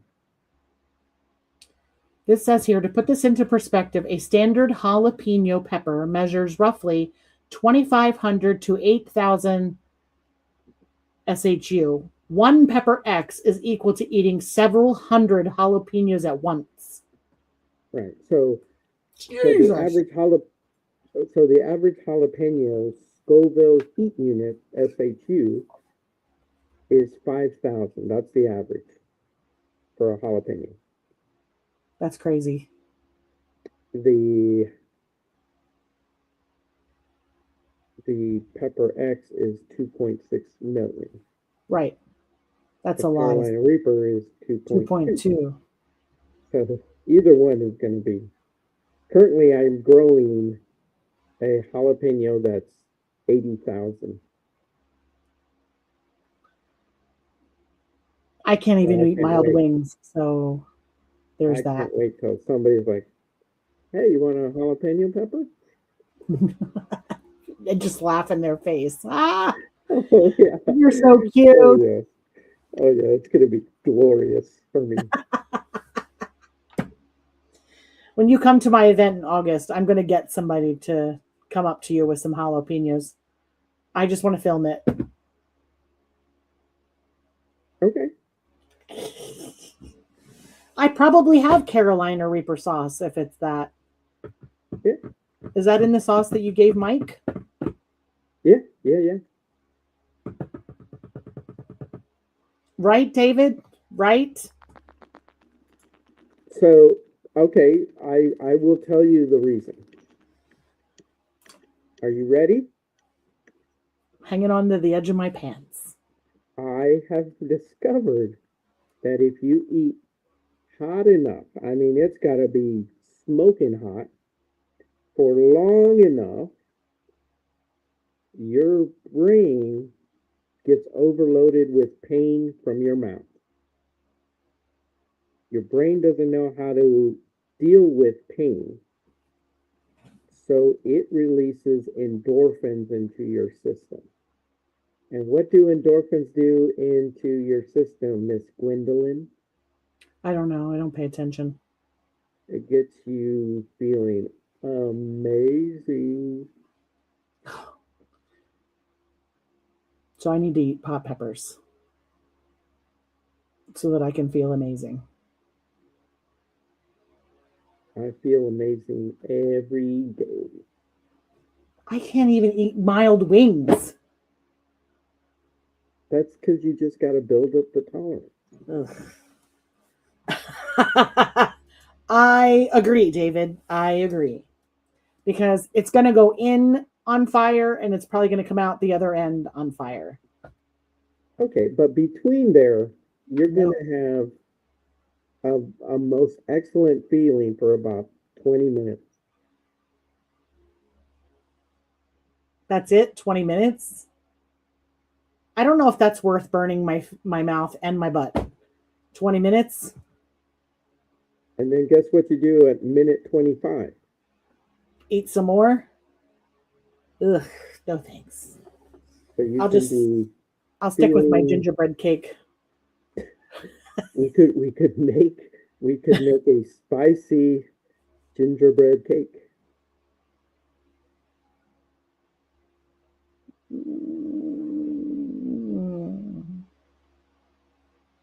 You wouldn't do it for the endorphin dump? Are you serious?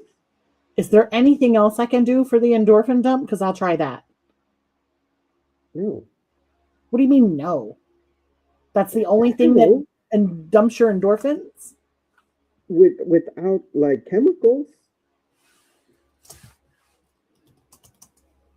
Extreme pain, getting shot. I don't know. You've never worked on somebody who's been, shot and they're like, man, I feel good. No, I've never been with somebody that's been shot and they go, oh, I feel great. Okay. This says exercising, which I'm not going to do. Well, some people, long distance runners, get into that high too. That's, listen, there's two things that this body can't handle. One of them is water, because I'm allergic. And the other one is exercise. Because you're allergic. Because I'm allergic. I drank a glass of water today. I'm pretty sure that I'm going to explode at some point tonight. Just gone. Because my body is like, what the hell is this and what do I do with it? Can I give you charcoal? No. Okay, here's the deal. You film me eating the jalapeno, and I'll film you eating the charcoal and the after effects. No. I do have charcoal. Okay, I have activated charcoal at my store, but I don't use it for that. Well, maybe you should. No, that does not taste good. Does not taste good at all. Well, neither does ayahuasca, and people still do it. Because people are stupid. And you know what? Ayahuasca is... I'm not... No. Listen, William, it's not happening. I am not eating it. Not at all. Nope.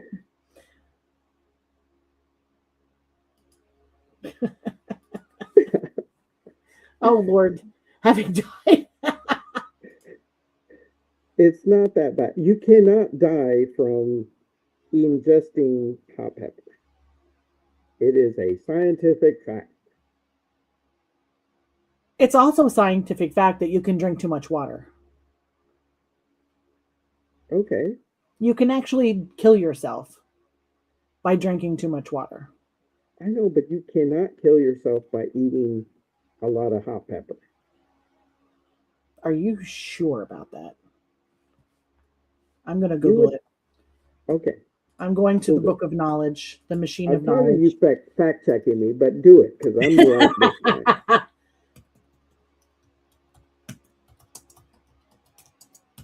Helps if I spell correctly.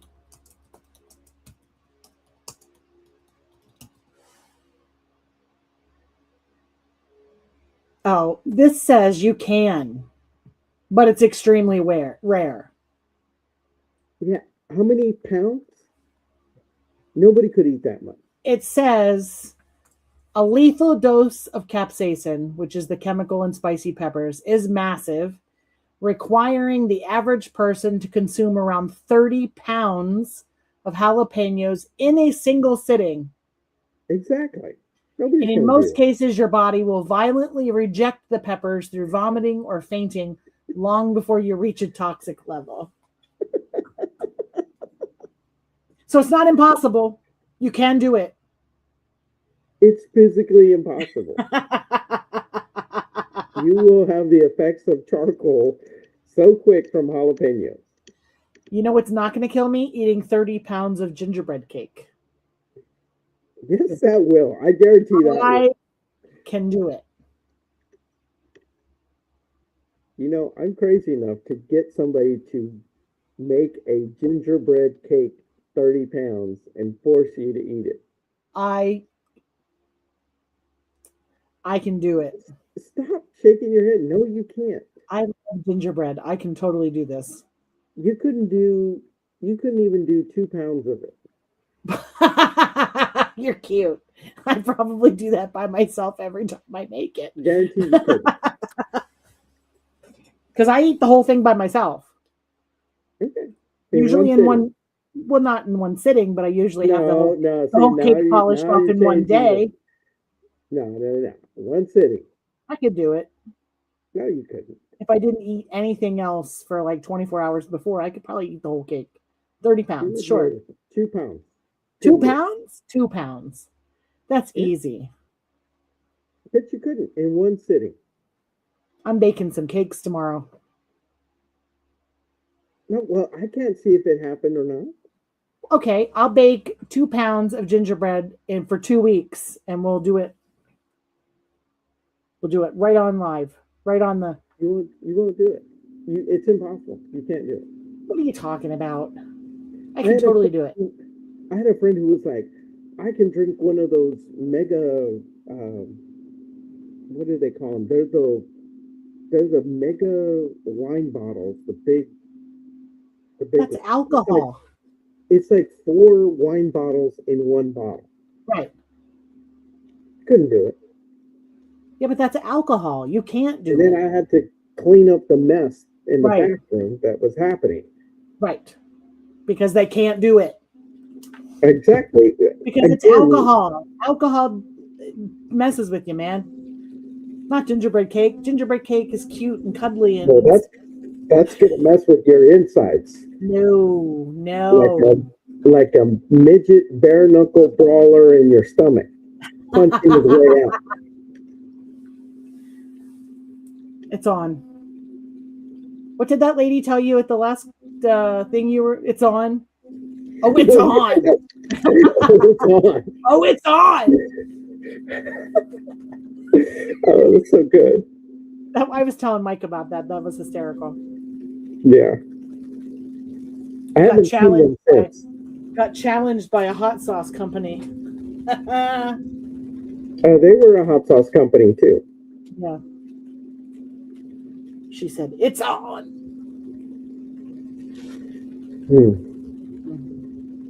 Okay, I think people have dropped out because we're just being weird. At this point, yeah. It's, yeah. Mm-hmm. Yeah. What the hell does capsaicin have to do with losing gravity? I don't know. Maybe if you eat enough of it, you won't lose gravity. Maybe somehow you produce a force field around yourself. No, you'll feel like you're in a bubble. Guaranteed. But you'll be high for 20 minutes, so it'll be okay. William's still here.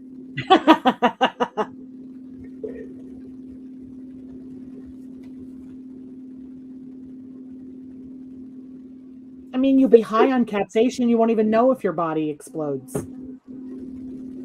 Bubble boy. I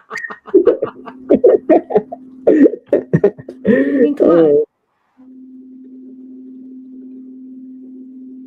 I don't know. I mean, I do 8 ounces every day. Of capsaicin? Of hot sauce. Oh, because I did the pepper pills that you told me to do, and the least ones gave me terrible heartburn. I don't know. They don't do anything for me. Well, it's because you're the king of hot sauce. You're eating Carolina Reapers every day. No, I mean, yes. In the sauce, but,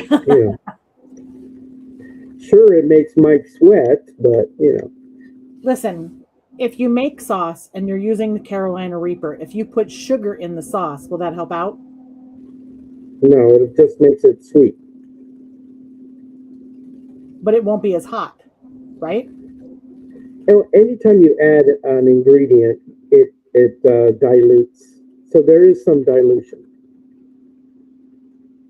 So I won't be getting the full effect, you're saying? Correct. Oh. But see, that's why I don't use sugars or any of that junk, or mango. I had some guy come over and he's like, "Do you have any mango habanero?" No, bro, I don't. Go I hate check the mango. grocery store. I hate mango.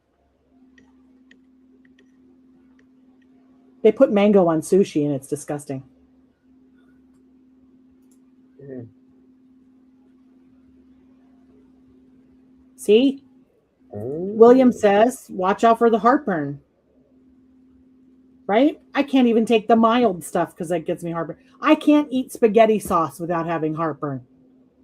So there's studies out there that capsaicin helps control the bad acid in your stomach. The bad acid is what causes But I acid gotta reflux. eat it and get the heartburn. It's caused because you have too much bad acid in there. So you're saying if I eat the peppers every day, I will stop having heartburn? Yes. I don't know if I'm willing to go through this. God. I'm going to send you a link right now. I think I'm just going to eat some gingerbread cake and kiss my ass goodbye.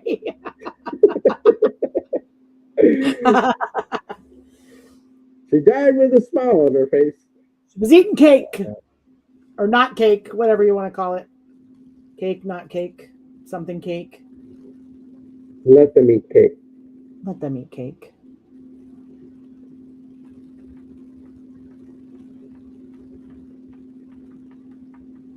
All right. I'm asking the machine of knowledge, does capsaicin help with heartburn? This says no. I know this is wrong, though.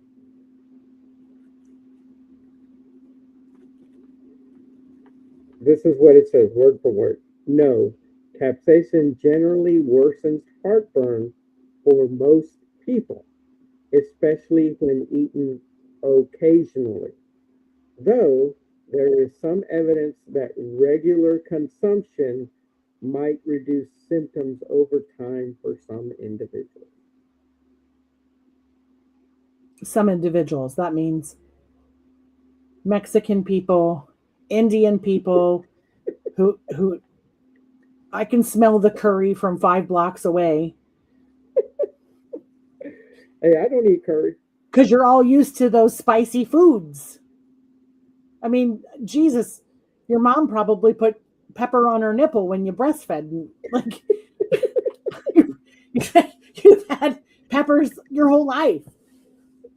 Well, that is how my grandfather. I'm a white girl from Pennsylvania.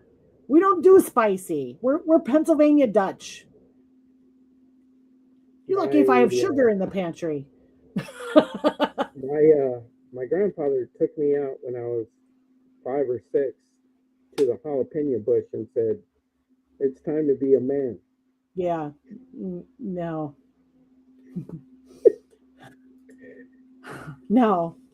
That's like your mom taking you out to pick a switch off of a tree. I mean, come on. Oy. Hey, that was the best summer of my life. And look at me now.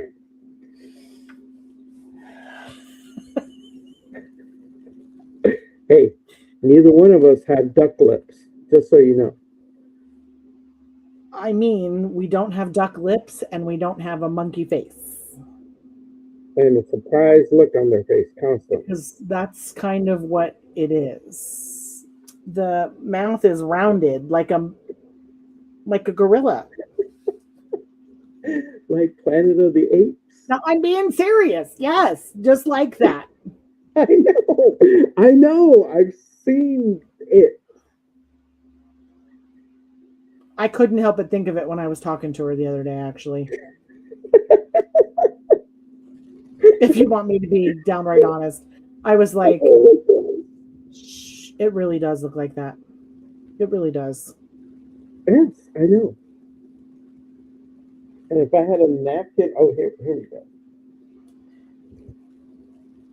They are the poster child for evolution.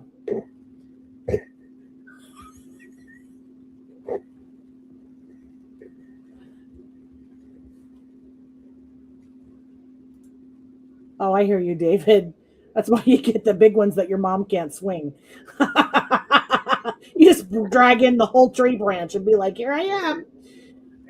Oh. Are you serious? This show has gone downhill. We are no longer on the planet. We're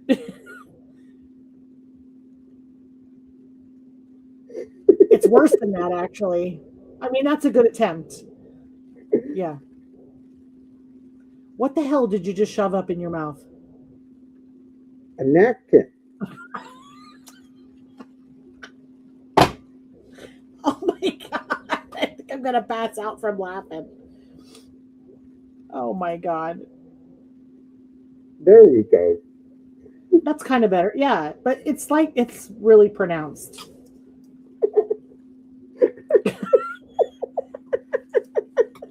I know, David. I know. David's like, what the hell is happening? Oh my gosh. That actually hurt. Imagine how she feels. No wonder she's grumpy and putting off bad vibes.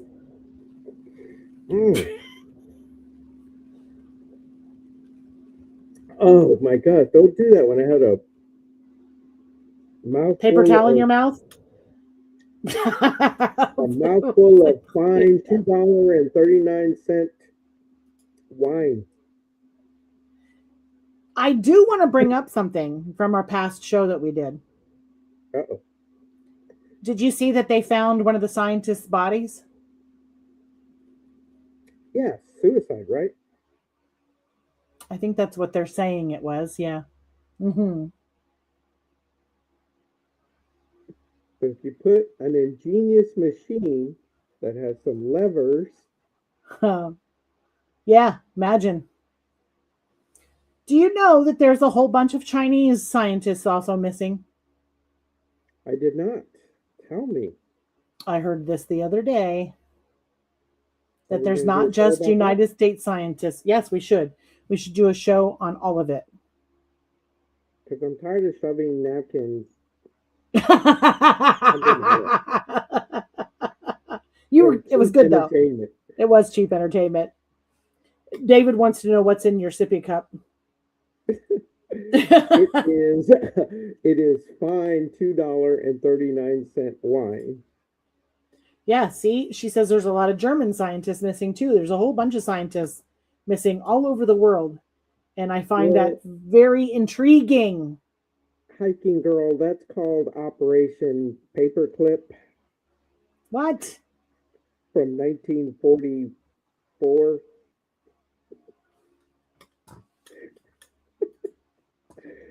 Operation Paperclip. Imagine, it came right up. Was a secret United States intelligence program that brought more than 1,600 German scientists, engineers, and technicians from defeated Nazi Germany to the U.S. between 1945 and 1959. But these people are missing now. I know they're missing now. I was messing with Hiker Girl. Oh.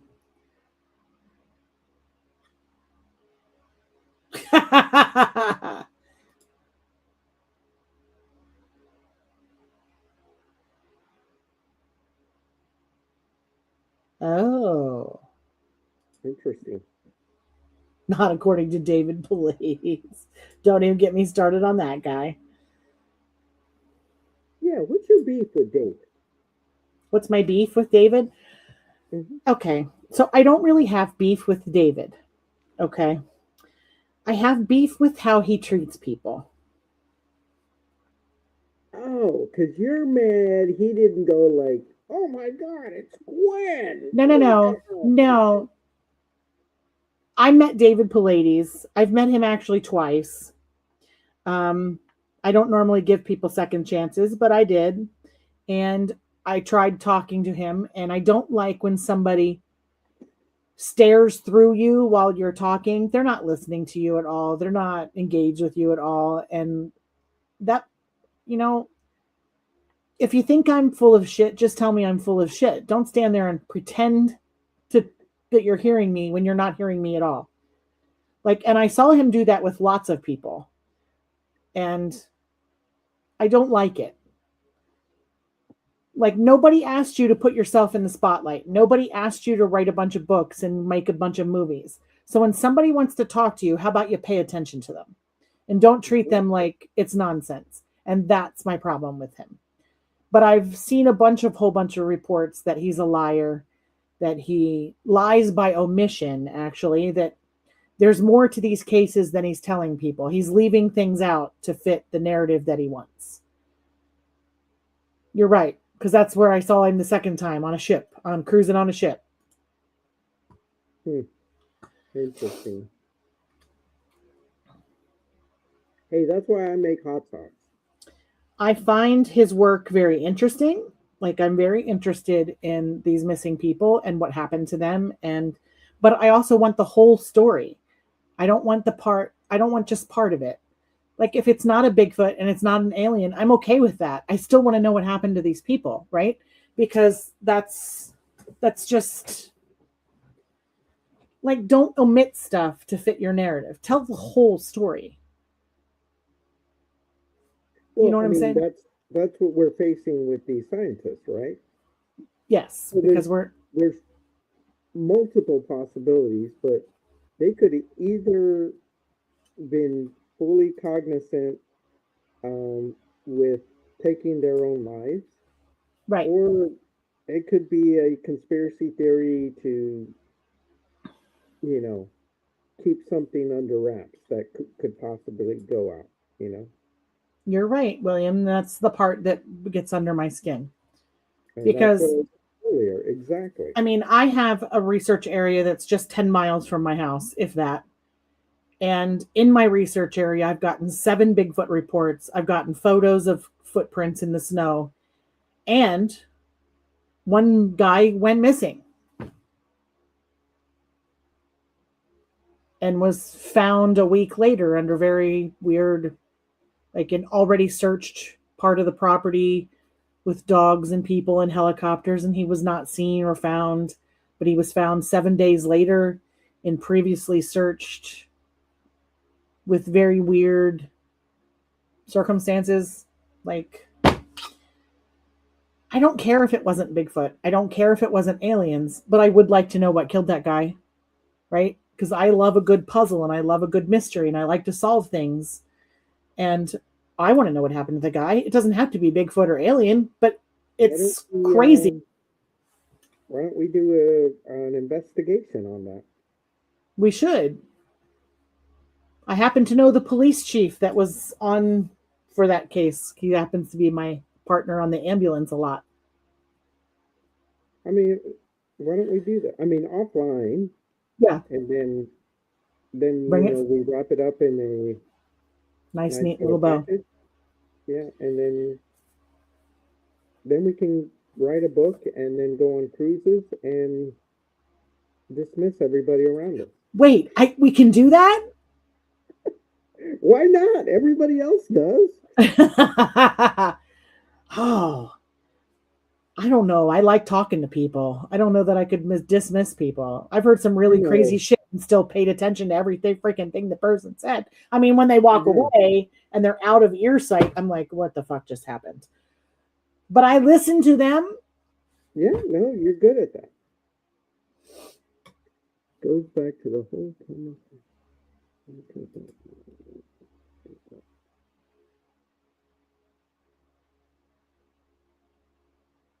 Oh, not Louie boy.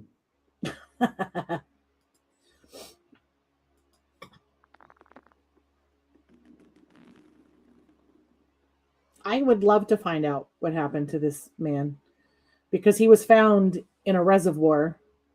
He did not know how to swim. And I mean, I can show you pictures of the path that he was running, because he was a runner. He was at this place running. That's what he did. He's run there before. And there's a perfectly manicured, drivable road that they maintain. It was beautiful. Like, if something was chasing him or something was after him, he could have just run out the road, got in his car, and drove away. But he didn't. They searched the whole area. And a week later, he's found floating face down in the water with and the only way to get to the water is down an embankment, and there's no like bruises, no scuff marks. Like he didn't roll down the bank. Right. How did he get there?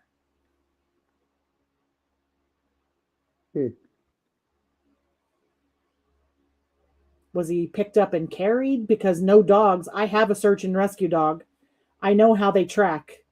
And if he would have left the trail, if he would have ran through the woods to the water, they would have tracked him to the edge of the water and sat down. Yeah. Those dogs never left the trail. So. Did they stop at any time? No. Mm-mm. Look, I'm down. Let's do this. I think your audience would want to see What's really captivating about your audience would pay $24.99 for a book. I don't know if they would, but I mean, we could try to charge them. He lived in a town where another man went missing 13 years before. They lived in the same town, but they went missing in different locations, and they were found in different locations. No,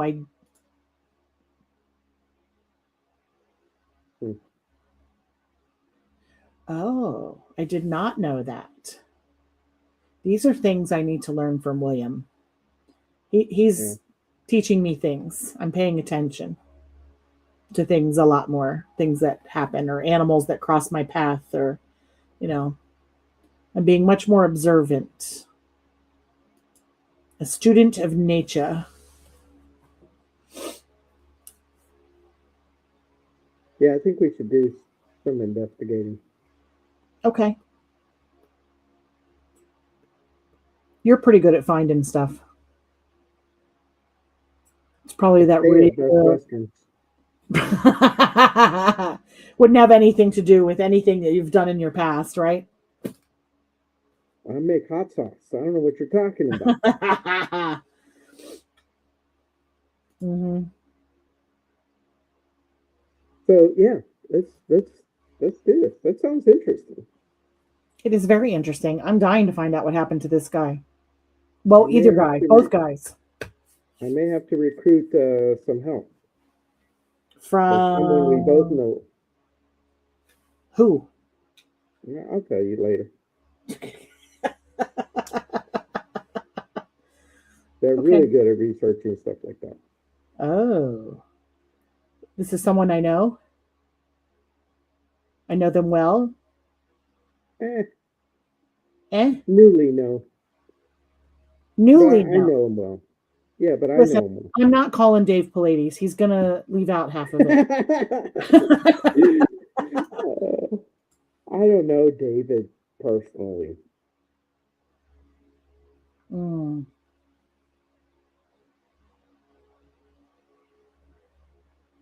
Interesting. See, that's the thing. I mean, there's so many aspects that we have lost contact with. Yes. Agreed. And that's what makes what you're trying to find out interesting. Because we're going to have to eliminate the water spirits. We're going to have to eliminate something chasing him. Was it a bear? Was it a Bigfoot? Was it, we're going to have to eliminate, so through the process of elimination, we're going to come up with something. Mm-hmm. And I'm pretty good with patterns. So yes, you are. You're the king of patterns. I am. So I think, yeah, I'm interested, and that would be great for your magazine. For your magazine. Yeah, definitely. We could do it in several parts. I covered this topic on a past podcast that I did with one of the CARC members that are no longer here, that no longer involved with the CARC. I'm the Oh, only I thought original. you I'm the meant- only. No, I'm the only original member that's still active in this group. Wow. So he tried to argue with me that drugs were involved or this was involved, and I was like, that it didn't happen the way that it happened, and I've not scratched the topic since then. I mean, I've mentioned it in passing to a bunch of people, but not on the show. So I haven't done a show on it for probably 2-3 years. It's been since I covered this. I think I think when we start this, everything's on the table. Yes. Drugs, mental instability, jealous gay lover, vengeful ex-wife with, capsaicin pepper. I mean, I think everything is going to be on the table, and then we start eliminating from there. Okay. You know what I'm saying? Like, Yep. if you throw everything at it, one is going to come through. If you want to go for a car ride, I can take you to where this exact area is. You can see it for yourself. Yeah, and obviously I need to do that. Yeah. Because it's both places are within 10 miles of my house. Yeah. I'm excited. This I really want to do. Okay. Let's do it. Because if it's been on your mind for a while now, let's just knock it out. It has been on my mind for a long time.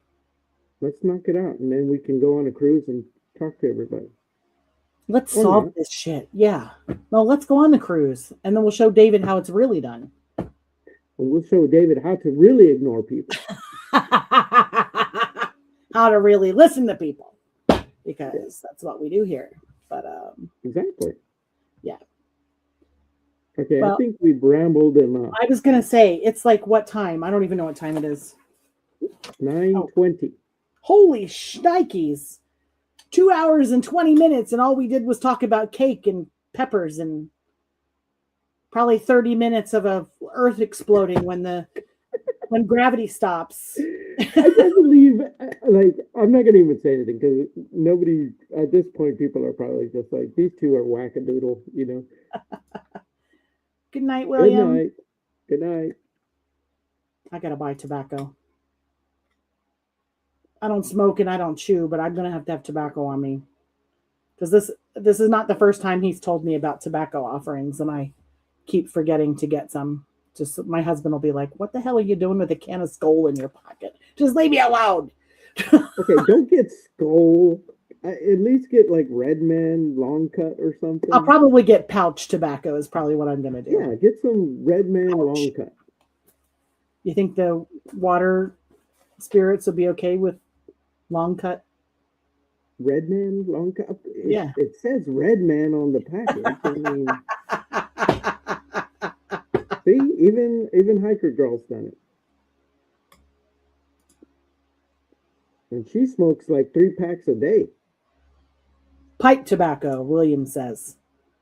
Not Skoal. Get pipe tobacco. What about Red Man long cut? Is that acceptable? Is that pipe tobacco? No. It's chew. Oh. I used to do that in overseas. Get Red Man long cut. Did you chew? Oh, ew. That's so gross. Hey, I took it out. William says no. You do not get. No. Okay. No worries. I will take care of it. I will have pipe tobacco tomorrow. Cool. So when do you want to do this show for? What do you mean? Well, we have another show in 2 weeks. Are we going to be ready for that for 2 weeks, or we're going to talk about something else? Well, hold Just on. pipe tobacco only. You got it. 2 weeks from now would be the 23rd. Yep. And unfortunately, I will not be in the country. Oh, that's right. Okay. So, I will not be. If you follow the 2 week pattern, I'll be okay with July. July 7th. well, technically, we're off schedule because it should have been last Tuesday and next Tuesday, but we can keep with this Tuesday if you want. I don't care. It's up to you.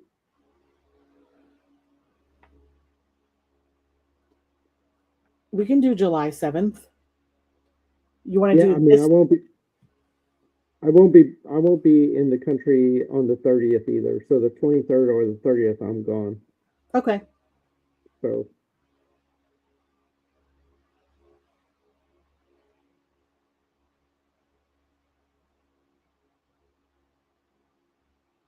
Okay. So we're going to do the 7th.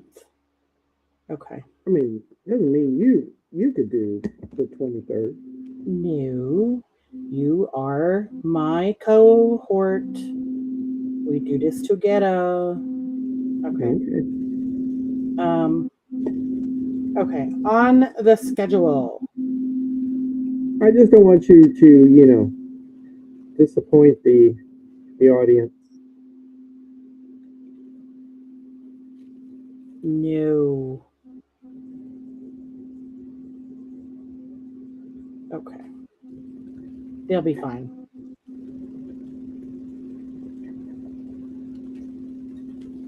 Okay. All right, then. There we are.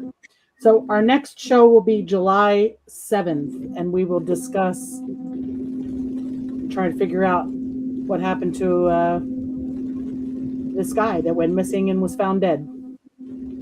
Yeah. In my research area. Well, I mean, I can't get up there that soon to you, but we could, you could send me what you have, and we can start looking into that. Yeah. Let's do it. Yeah. So yeah, if you send me, and then I don't know whatever topic, and then we can just give a little bit of updates. I think people would like to follow that. Yeah. Because it's very interesting. Well, both cases are very interesting. Yeah. So I can send you their names and stuff a while, so you can get on your machine of knowledge and. I like researching. I like it. Gives me something to do. Oh, like you have nothing to do, Mr. Pepperman. I have hot sauce. You got hot sauce to make. I do. Actually, I do. Actually, we sold a lot this weekend. So. Aha! Congratulations. Thank you. Yeah. I sold quite a few magazines, and I came out with cryptid birthday cards that I made myself. Ah, that's awesome. And I sold a couple birthday cards at the event too. I made Bigfoot, Loch Ness Monster, the Jersey Devil, a ghost card for paranormal people, and the Kraken. I like that. Birthday cards. Yep. Designed them myself. I like that. Yes. It's going to be fun. I can't wait to get up there. I know. It's going to be a blast. It's going to be a great time. And you can stay here with us. So you don't even need to get a hotel room. Okay. We have a spare room. Okay. All right. Actually, though, it'll probably be 3 of us, so. I don't care. Okay. Just so you know. Yeah. I got you. Okay. Okay. I have to have an entourage, Am I going to have to schedule appointments with your manager? No, not yet. I haven't gotten that big yet, but. Oh, hopefully. Okay. Okay. Hopefully soon. All right. Well, we're going to let everybody go tonight, and we will see you again on July 7th, and we're going to be talking about some missing people. I like it. Like it. Have a good night, everybody. This has been a CARC Universal production.